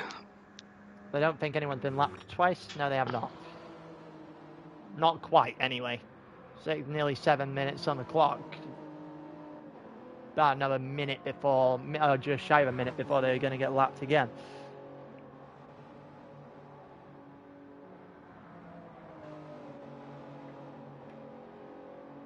Either way, it's been a heavy Project Platypus lead for a long time, and Perry didn't make any mistakes. Didn't really make anything that BX will be unhappy with when he gets back in the car. And Perry's well and truly done his job of keeping that lead intact, as Project Platypus will hold on a large lead into Stint 4, into the wet stint. And it is all to do for everyone else when BX gets back in the car. And just in a short while here, we go to Deco next. I believe Deco the next one to the line. He's currently 4 minutes and 50 seconds back. This, I believe, also impacts your team, does it not? This will, yeah, because Deco's the next one down. This is currently 4 minutes and 50 seconds. Disappearing off the back of the group. Hanche will go to next. Solid driver there for Deco. Come over in 7th. For the Emerald team, Aero GT Emerald. It's 5 minutes and 1 second for Hanche right now. As the 130 car will come over the line and will end in 8th on the session. T-Bop, the next car up to the line, is 11 seconds off the back of Hanche. It's a great session for T-Bop, who ends up 5 minutes and 13 seconds off the lead. And I don't think he'll be too disappointed by that. I think it's back to Keto. It is Keto next up on the line. 1 minute 18, he got it down to. He'll with take that 1 second penalty. He'll take that every day of the week. Mike is going to be the next one up. He's currently 147 off the lead. He's only lost roughly about 9 seconds total to Perry. Even with all the damage and all the spins and everything that happened in his first part of the 3 hours. Majorly inconsistent so far, the Italian, but he'll not be too disappointed only losing that amount of time. That'll be Official, the next one over the line then. We go to the line with Official, who goes into the 358. Is it Asador next? Yep. Then I can't see who's behind. Oh, it's Captain Eli. Asador on a 209. It's Eli after that, 614. It's not Wack next. It's definitely Goalie with Astro flying behind him. Goalie and Astro. How much were you guys off the back with the disconnect penalty? Over 2 minutes. Okay, so you're definitely behind Goalie and Astro then. The 450 end. 6:42, 6:42, 7:03. So if it's more than 2 minutes 20, he'll start last. It'll be a roundabout there. 8 minutes and 30 was the maximum time, so nowhere near that. Yeah, no one's anywhere near that. No one's anywhere near that. So that means everyone's done fairly decent relative to the leader here. And Wack was... Did we get what Wack was? We didn't get what Wack was, no. Wack, can I just take a very quick second to see I got him on the last 30 seconds? Because I did bounce back to him at some point. So he was 3 minutes and 57.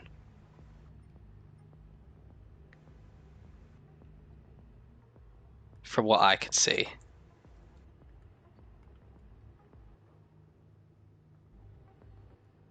Yeah. Cool.